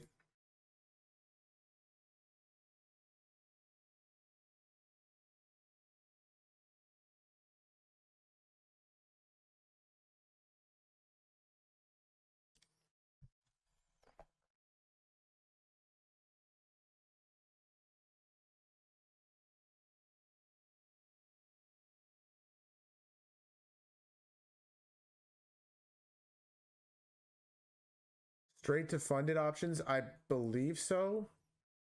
Maybe I'm mistaken. I'm not sure. I'm not 100% familiar with them.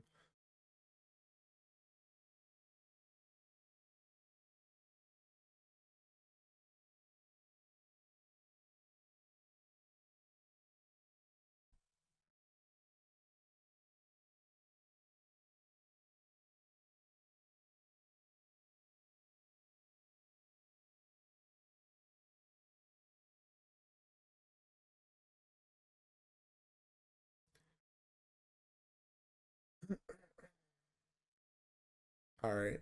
I'm thinking maybe 310 is when this will get moving.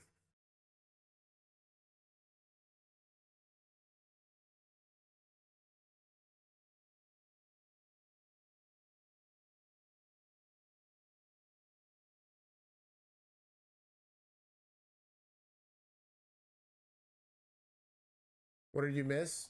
Nothing major. Right now, there's like an eval play that some people could be taking for this long. I'm thinking the best play is going to come from New York PM low. I'm in a little options lotto position. I'm going to try and hold for the data high here. Hopefully 3 o'clock can get us moving. Not 3 o'clock, 3:10.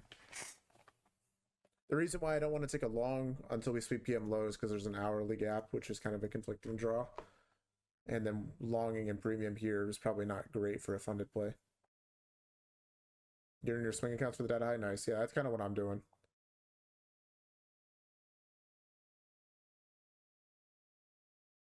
If we get there by 3:45, I'll be a rich man. If we don't, then I'll lose it all, and that's fine.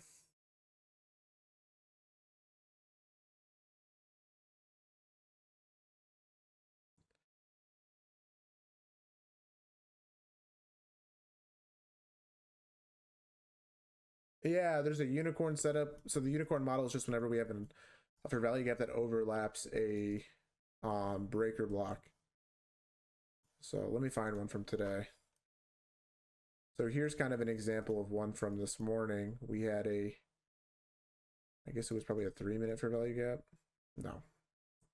1 minute? I guess it was a 1 minute. So we kind of have a breaker block here. We have a bullish order block to the downside, or bearish order block to the downside that gets inversed. And then when price taps into the... Wait, there's not even a fair value gap here that we tap. Okay, so we have to try again. Let's find another. I guess here, okay, this will be good enough as an example for now.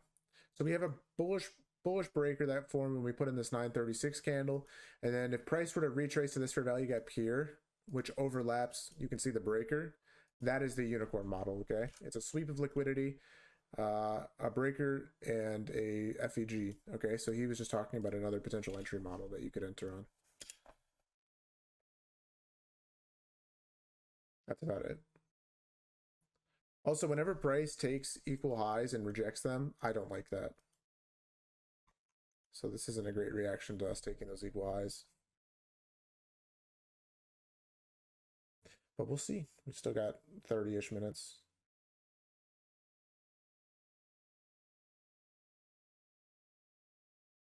No, Gucci, that's not going to happen. Not for me, at least. If Dodgy does it, that's his own thing, but I'm not.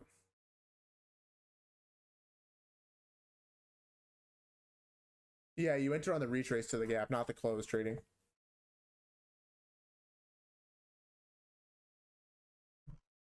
Yeah, so you're just playing the reaction to the low being swept. The buy side target's there with the unfilled 15-minute, unfilled, whatever. Unfilled liquidity, in my opinion, is a good target. So that was kind of how I used it. Just target unfilled liquidity.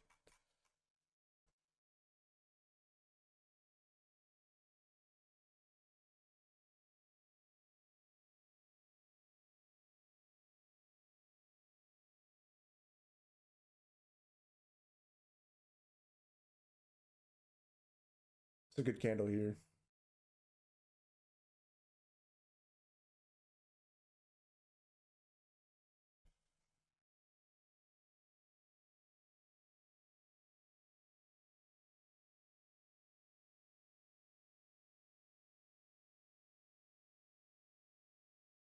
Keep going, keep going.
Yeah, probably Gucci.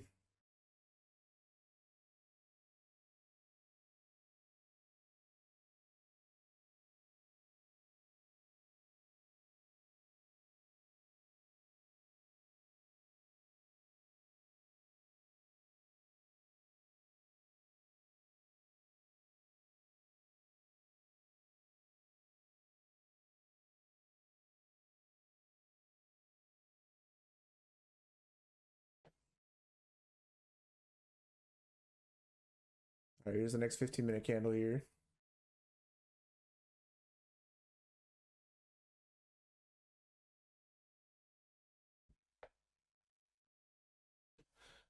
By the way, I think for my options play, I'm gonna go break even because I don't think it makes sense to pull back a whole lot before price hits the high and my entry's decent. And I don't want to give back profits at this point. They're up about 25%, so.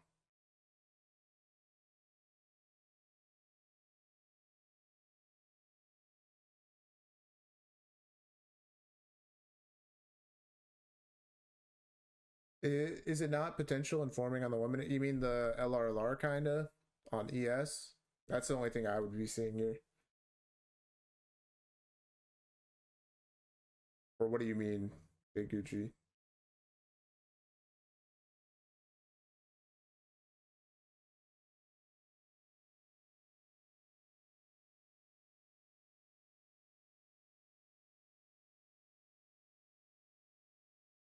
Oh, you mean like an AMD type setup? No, I wouldn't say this is like AMD because typically a manipulation leg is going to take like liquidity or tap into an unfilled inefficiency, and this manipulation like here doesn't really do either of those things. So to me, this just looks like a slow grind up. That's why if this were to act as a manipulation leg, that wouldn't make sense, and that's why I'm break even because this shouldn't be a manipulation leg. We shouldn't head lower here. We should just go up.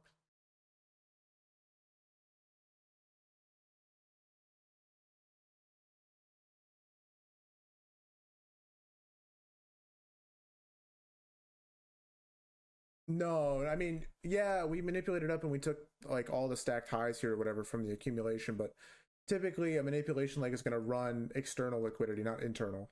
And it's going to hit like or it's going to hit an unfilled inefficiency, which this quote unquote manipulation leg did neither.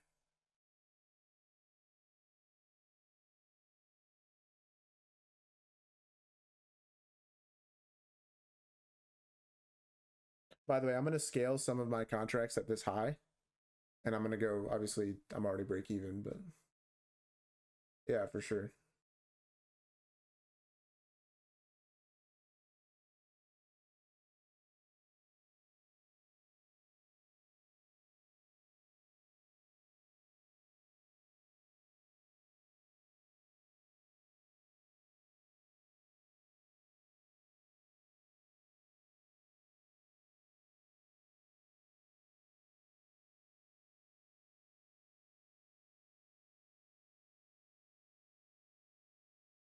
I wish we could get these aggressive candles like we got start of PM.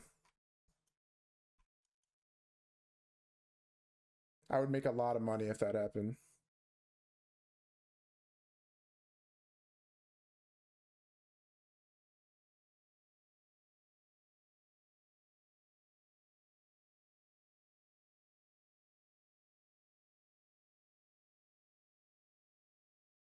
Okay. So I just scaled some there.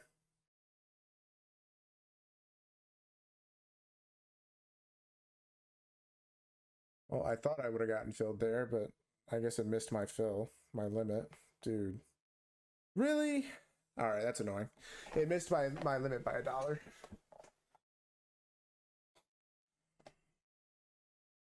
I hate options.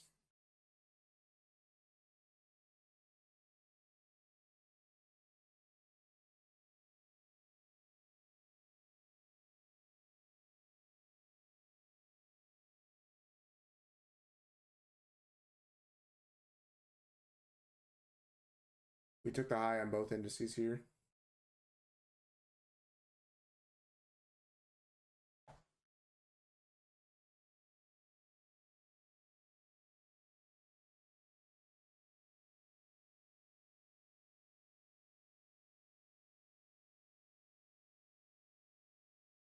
Alright, I just got filled. Let's go. Alright, so now I'm down to a runner. I made about 60% on those.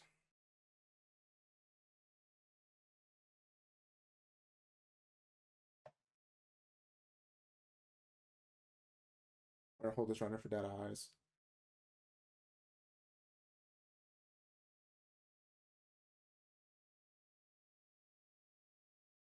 How many of you guys entered a position here on anything, options or futures or eval or something? Okay.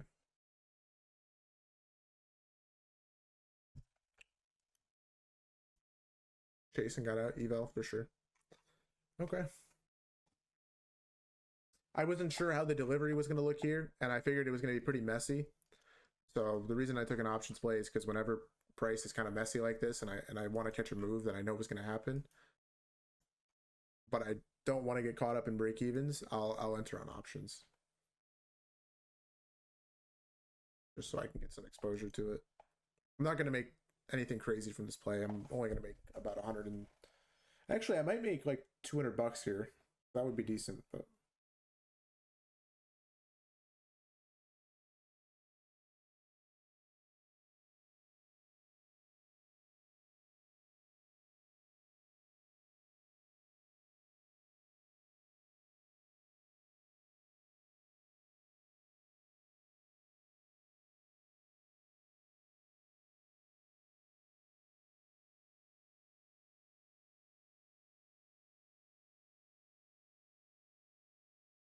I guess this would also be assuming my runner hits.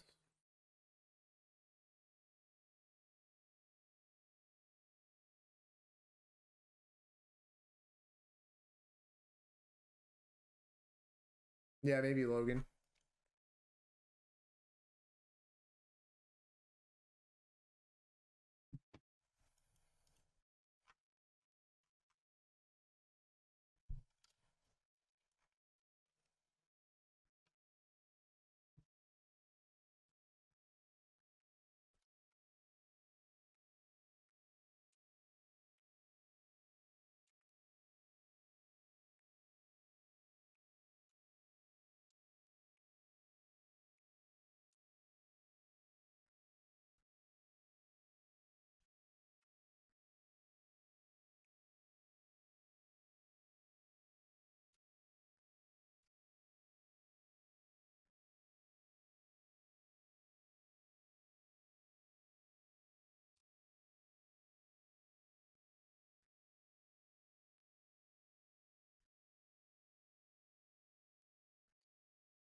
Yeah, this was like the chase to eval.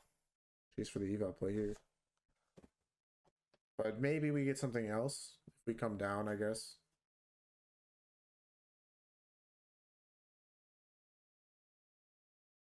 We will see. We will see.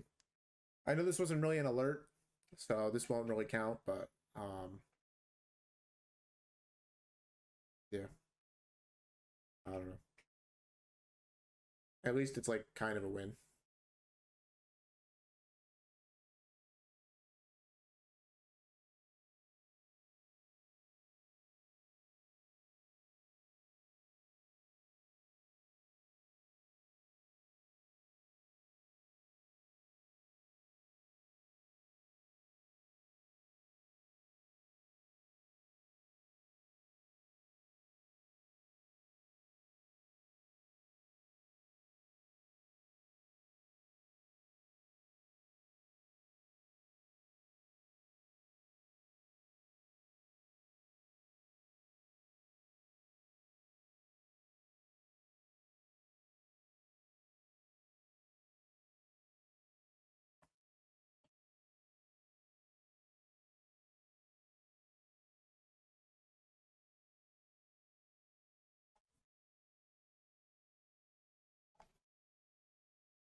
All right, I have my stop limit set, so I'm just chilling. Now we watch Roadblocked on the 2 and 3. Yeah, we still have that last gap. I have that marked there. Hopefully we can break that. I'm probably going to get break even on my runner here, but it's better than nothing. I think I'll make, if I get break even on my runner, just over $100, which isn't, so that's not terrible. I don't know. I only risked like $200 on the trade, so 50%. I don't know. It's just a lotto play.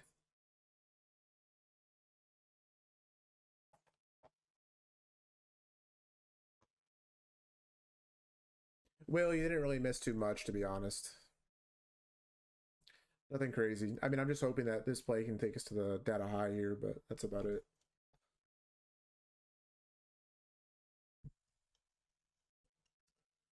That's a good runner then, Sammy, for sure.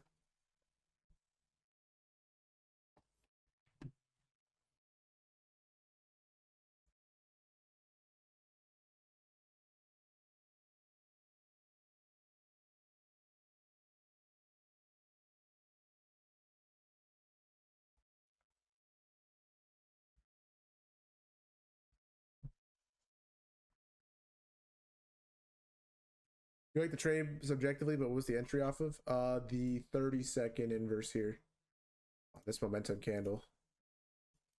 It wasn't a good trade, mechanically at all. And we had an unfilled hourly below, so it was just kind of like a data high type play where we're just like taking something that's like typically in a lower probability, but because of the draw, it has a decent shot of getting to there. And yeah, we missed the opportunity kind of here off this 1 minute, but it would have been a break even regardless. So I was just looking for something that I could take as like a lotto play on options, and I kind of took that setup.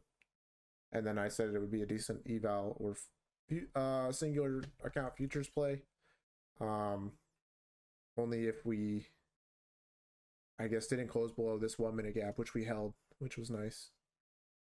And then obviously now we're just break even, and we're trying to target that data high.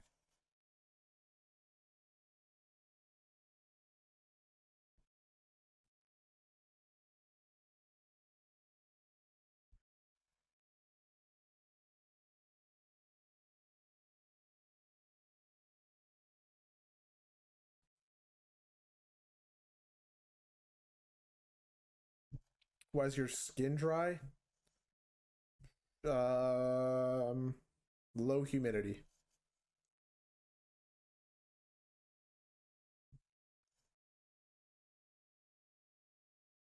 Probably. All right, let's play a little Wordle while we're waiting. I gotta get today's word in 2. I have no idea what today's word is. I don't know. Apparently it's a rumor that I cheat. I would never cheat.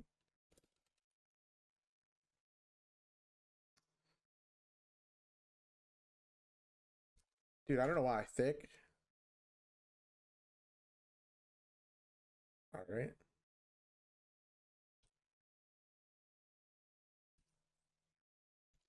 Yo, what do we think about 5th? Fight isn't bad either. Yeah, let's go with fight. Okay, so now it can be literally anything. Might, night, tight, light. We're gonna have to make another guess. Like maybe minty here to get rid of night. Or maybe let's guess in the first spot the T, so we can address that. Light, night, might. So we need TLM. Is there any word here that can do like TLM with the T in the first spot?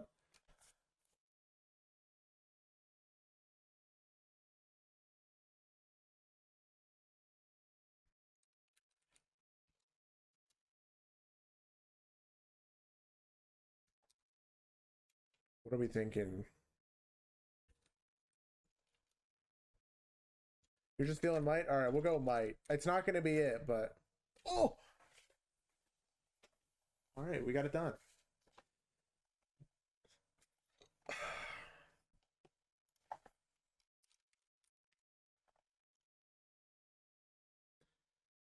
He had a feeling.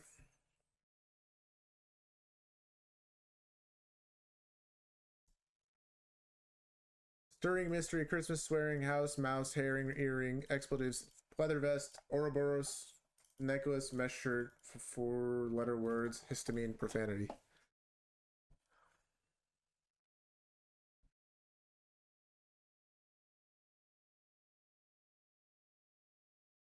Okay.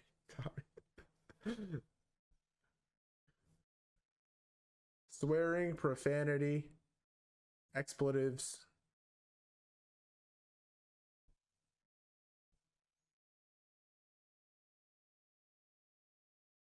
What would be the last one? Four-letter words? Okay. House? No.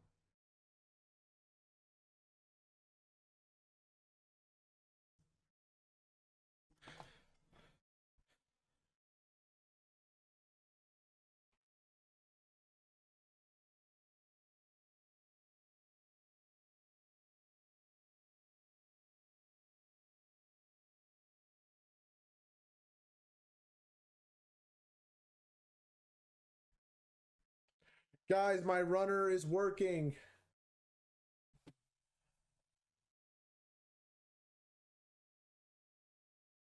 Dude, it's about to cook here. There's really no reason for me to scale with a data high draw, but I just like to do it because with options, decay like is annoying. Okay, what's the connection, Sal?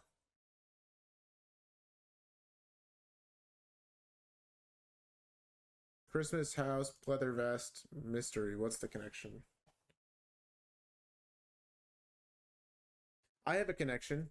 White house, white Christmas, white, I don't know.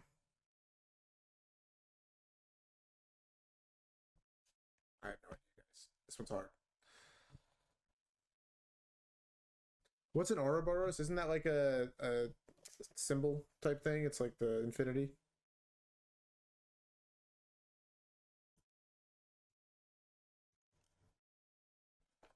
Yeah, the snake eating itself, exactly. Isn't it like also a clothing item though?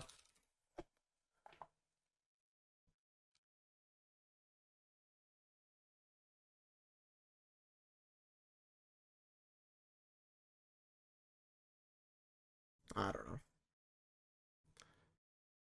Vest, shirt, necklace, earring. Okay, we'll try it. What? Okay. Herring, an Ouroboros, a mouse. What would be the last one? A stirring. Herring could go with Christmas. I'm gonna guess this. No. Okay, so 2 right, 2 wrong. White Christmas, white. Yeah, we'll just do that. 1 away.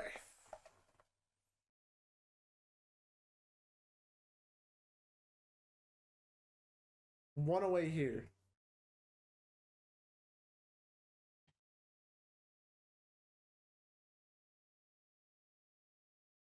Is it mystery? White herring, maybe? 1 away again. Which means it wasn't. It's white herring. Maybe it's this? What the hell is it? By the way, I thought histamine was like the drug for like. Yeah. Yeah, that's what I thought. I don't know. I literally I think this is gonna be like the dumbest categories ever. Yeah, idea.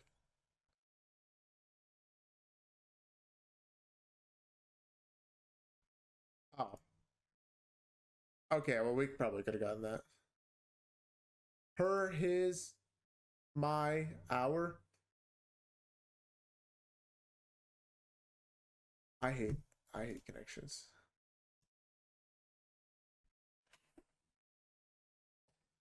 Sense of determined.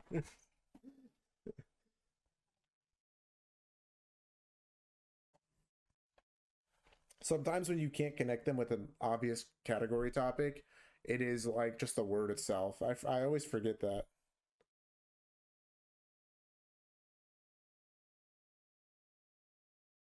How many of you guys got that $1 what's it called? MFFU account?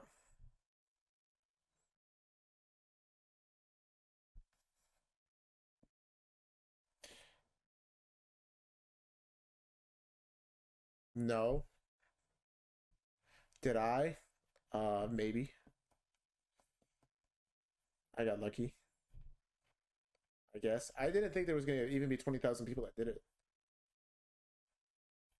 Somebody posted their code on Reddit on accident.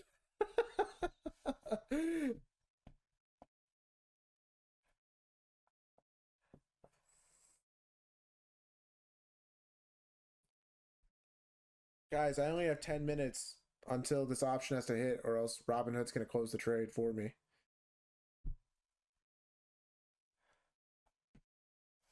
Yeah, Playa. You got one? Nice play.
Wait, that's annoying.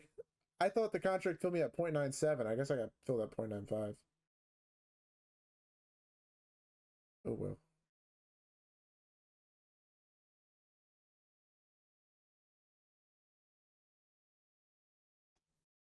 Oh well.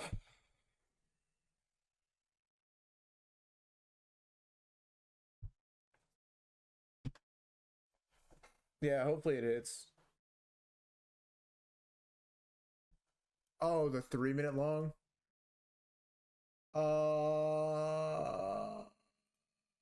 I just liked it for a lotto play. It was just a gamble. It's like an A- setup, maybe B plus. Um Oh, 125. Oh, this one here. Right? I would have taken the 2 minute here. The reason why this is a good enough play is because it's an A setup targeting a data high. So I'll take A setups that target data highs. You know why it's an A setup, right? Like, do I have to explain that to you? Okay. So like, yeah. If I see an A setup that targets a data high in discount, I'll take it. And I'll just retry it because the data high is so likely to be hit. It's like a special, case scenario.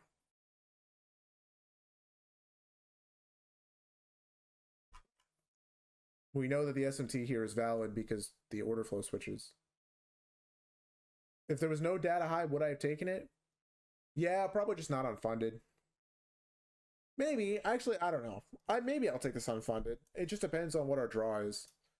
If it's like a bad draw, probably not. I do think that it was very likely we would go to this 5 minute here. Like, that's an obvious gap. Last gap in the leg. What was the low swept in the AM session? The weekly low from like August something, this low here. And it was very soup-like, and it was like instantaneous V shapes. That's why I like this 1 minute long. That's why I longed here. It's like a 70-point pump. And then we were reacting off of a higher time frame gap. So we had delivery here, which was this 4 hour that's been holding for like the last, what, month almost? Right? So I feel like we talked about this gap a while ago, right? And I was like, this is what's actually holding price up on the higher time frame. So as long as we're respecting this, we're still bullish. Did we talk about that or no? Am I just crazy? Maybe it was this gap here. It could have been this gap. Either of these. So when this gap broke, we knew we were going to go for this low. Right? Do you see how we come to that conclusion? Because this is the gap that's holding price up. We made higher highs out of it. So this is our significant gap. This is the gap that established order flow, our POI. We break that. We go to the next low. Price goes neutral. We identify our next POI. As long as we're holding this POI, we're in good shape. Yeah. Yeah, we're hitting the data high. One can hope. I got 4 minutes to do it. I don't know if I'm going to make it. Because Robinhood is stupid. But I'm still up 100% right now. This was an 100% play. That was cool, I guess.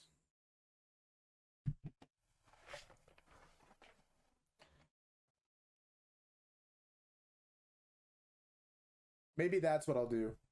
I'll just get the screenshot of me being up 100%.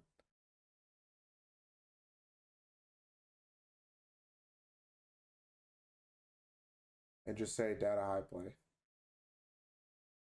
Or I don't know. Do it the DD way? Yeah.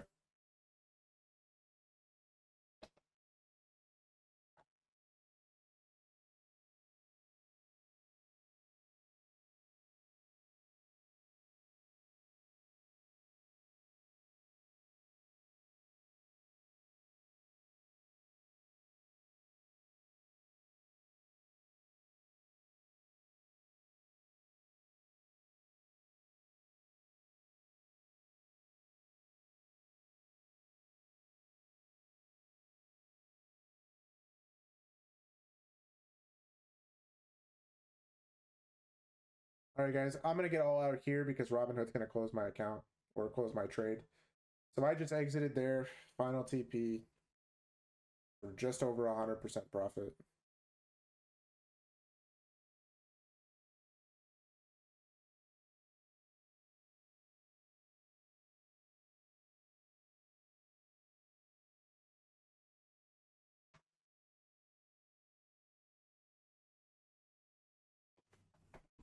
So what happens if it hits past 45?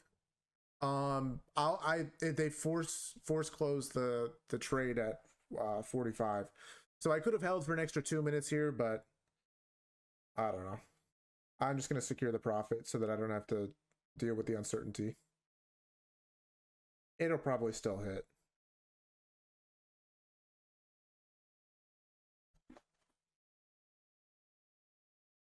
Yeah, we'll see. I will have made the correct choice here if the contract is below $130 at 345.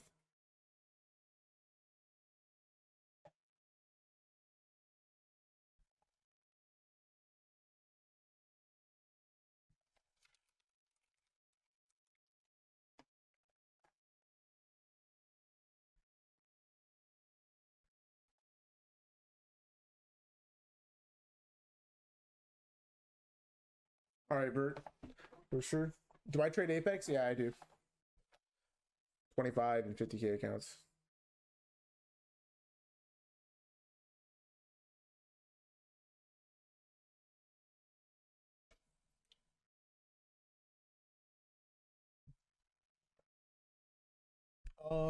It's kind of like when you get like liquidated Baker, it's like the same thing. They just close all positions.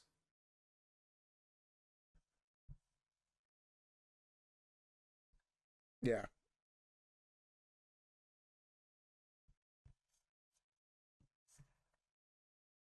Wow, I think I made the right call. Because I think they're saving it for 350. So that's why I'm selling here early.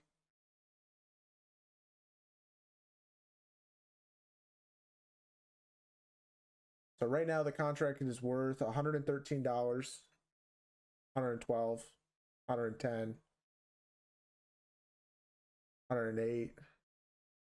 So yeah, I saved myself $22 by selling here versus waiting. Yeah, for sure, Chris. Sorry we couldn't take a futures play today, but hopefully, like, maybe you took something or you're still holding it on eval or whatever. You took AM? Oh, okay, nice. Yeah, normally I try and, take one per session. That's, my personal goal, but that's awesome if you got the AM trade. What did you take?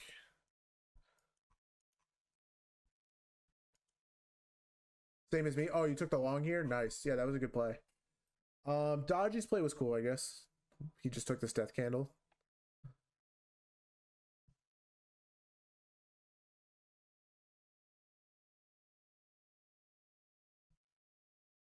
He gambled on that market open. True. I mean, it seemed like we were gonna go down at open, so that makes sense. We had sell side below. It seemed like pretty clear draw.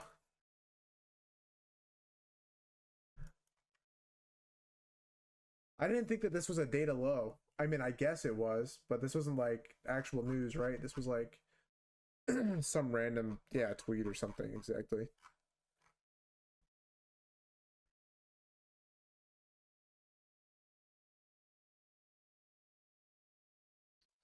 Alrighty, well, once this data high gets hit, I'm gonna get off.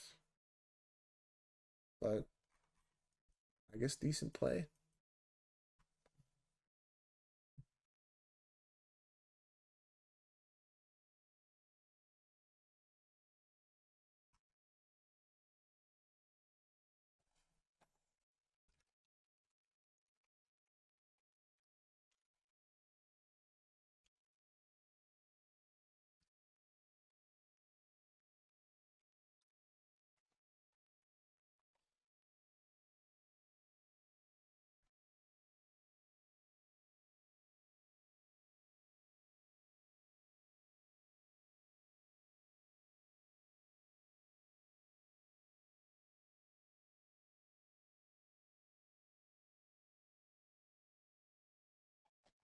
I have for those of you that stayed till the end of the stream, I have some interesting stuff to tell you about this weekend. So I shot a bullpup shotgun, which was cool. It was just 12 gauge. And then we went to this, I don't know if I told you guys this, but I went camping this weekend. I think I might have mentioned it last week, but maybe not. So yeah, I went camping for 2 days. We went up north to my girlfriend's family's property. They have like 80 acres of hunting land, and we just did typical camping stuff, drinks, all that kind of thing. And then one of the days during the daytime, we went to this liquidation store, which was like in the town, that's like nearby the property. And while we were in the liquidation store, we hear this huge explosion, right?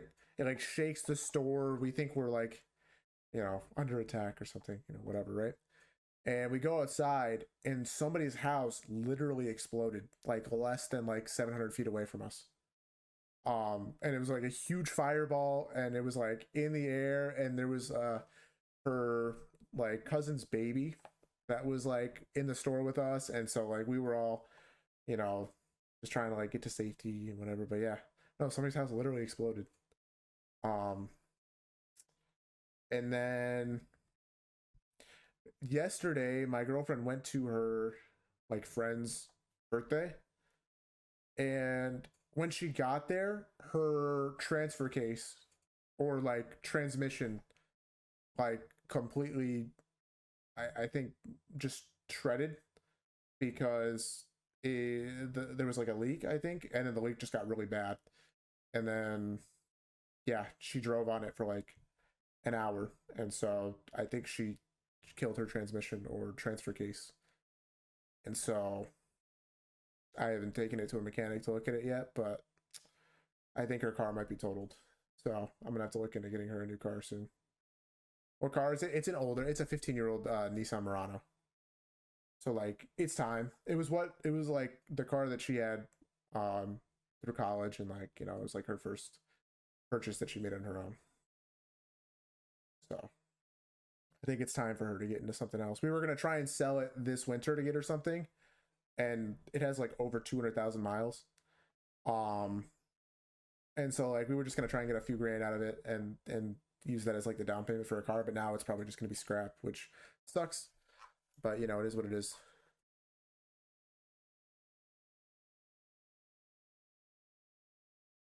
I'm thinking we're gonna get either a RAV4, a Subaru Outback or Crosstrek, or a Lexus NX 300. All used. Probably like 2020 or newer. Get the Lexus. I don't know. We're gonna see. We're gonna go test drive stuff on Friday. I have to, after this, I'm gonna arrange. Toyota's best. Yeah, I know. I drive a Camry, Chris. So in a year and a half, once I'm 25 and my insurance rates are cheaper because I made bad decisions when I was between the ages of 18 and 20 as far as driving goes, I'll get something nicer. But yeah, for now I'm with the Camry. Yeah, no, the reason I get the Lexus is for the materials, the comfort with driving, the fuel efficiency, and the reliability. What bad decision? Speeding. Basically just speeding. I got a ticket for 5 over a couple times when I was doing more than 5 over, and yeah, that's pretty much it.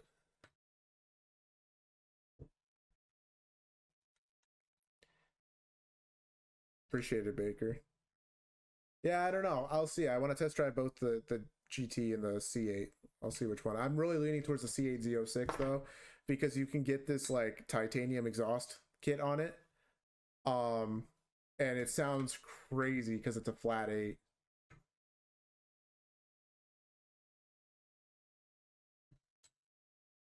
So like I just want to sound like basically like a 458.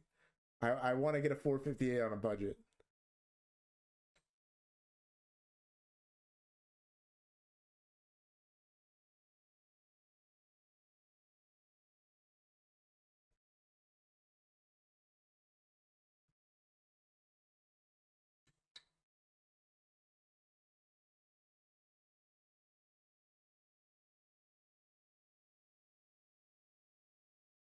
But yeah, for the AMG GT, I don't know. We'll see. Yeah, true. I mean, Michigan insurance is the most expensive in the state, so that's why I'm waiting till I'm 25. Because if I were, it would be irresponsible for me to get it otherwise. Like the car payment, I'd be fine, but the insurance plus the car payment is where it's like pushing it because I'm trying to keep it under 10% of my income. And I think it would be just over.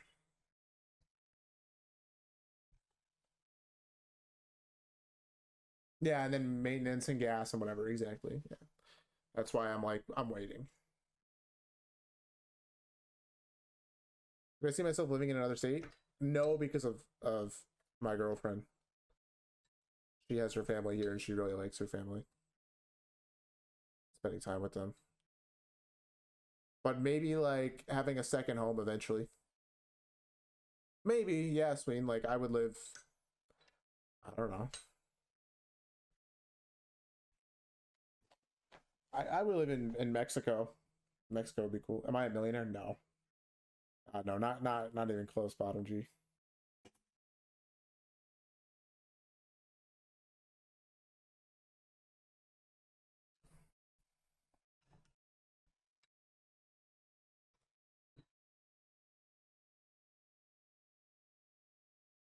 I think I can become a millionaire before I turn 30.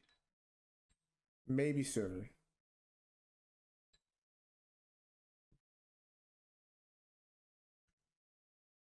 That would be cool.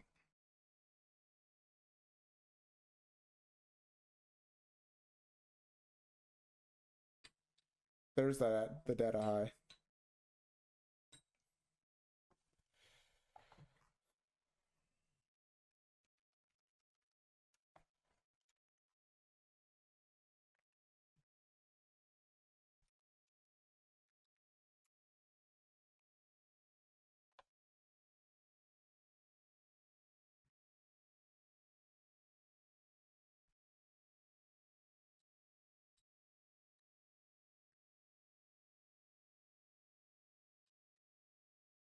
No, not just off of IFPGs. Probably off of all my different revenue streams. It will probably take me until maybe 35 to be a millionaire off of IFPGs. Assuming I have like a bad year where I lose money. If I don't have any losing years, I'll be a millionaire off of IFPGs before 30.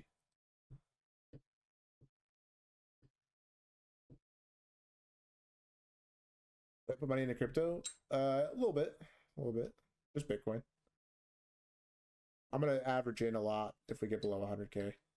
Just like average in every 10K we go down. Or like 5K, I don't know. Every 10% drop. Breaking out now. What is Bitcoin?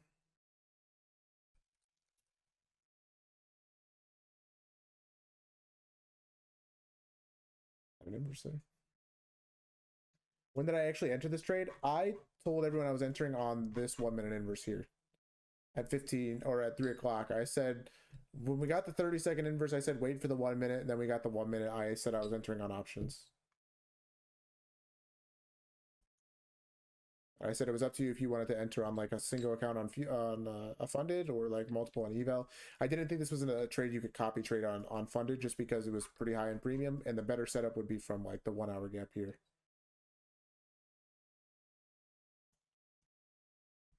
So yeah, that was about it. Well, I think it's gonna be it for us, guys. I don't think I got nothing else right now.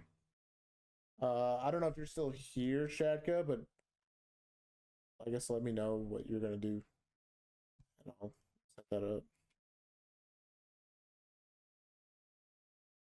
Alrighty, guys. I will catch you later. Oh, quick question? Okay, sure. What's up?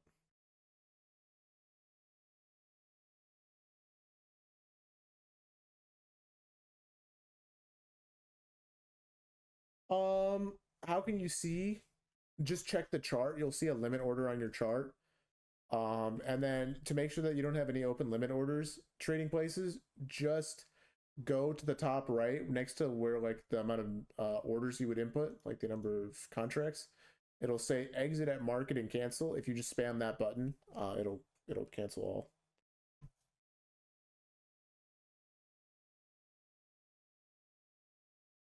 Alrighty, yeah. That's gonna be it for me, guys. I will catch all of you tomorrow. So.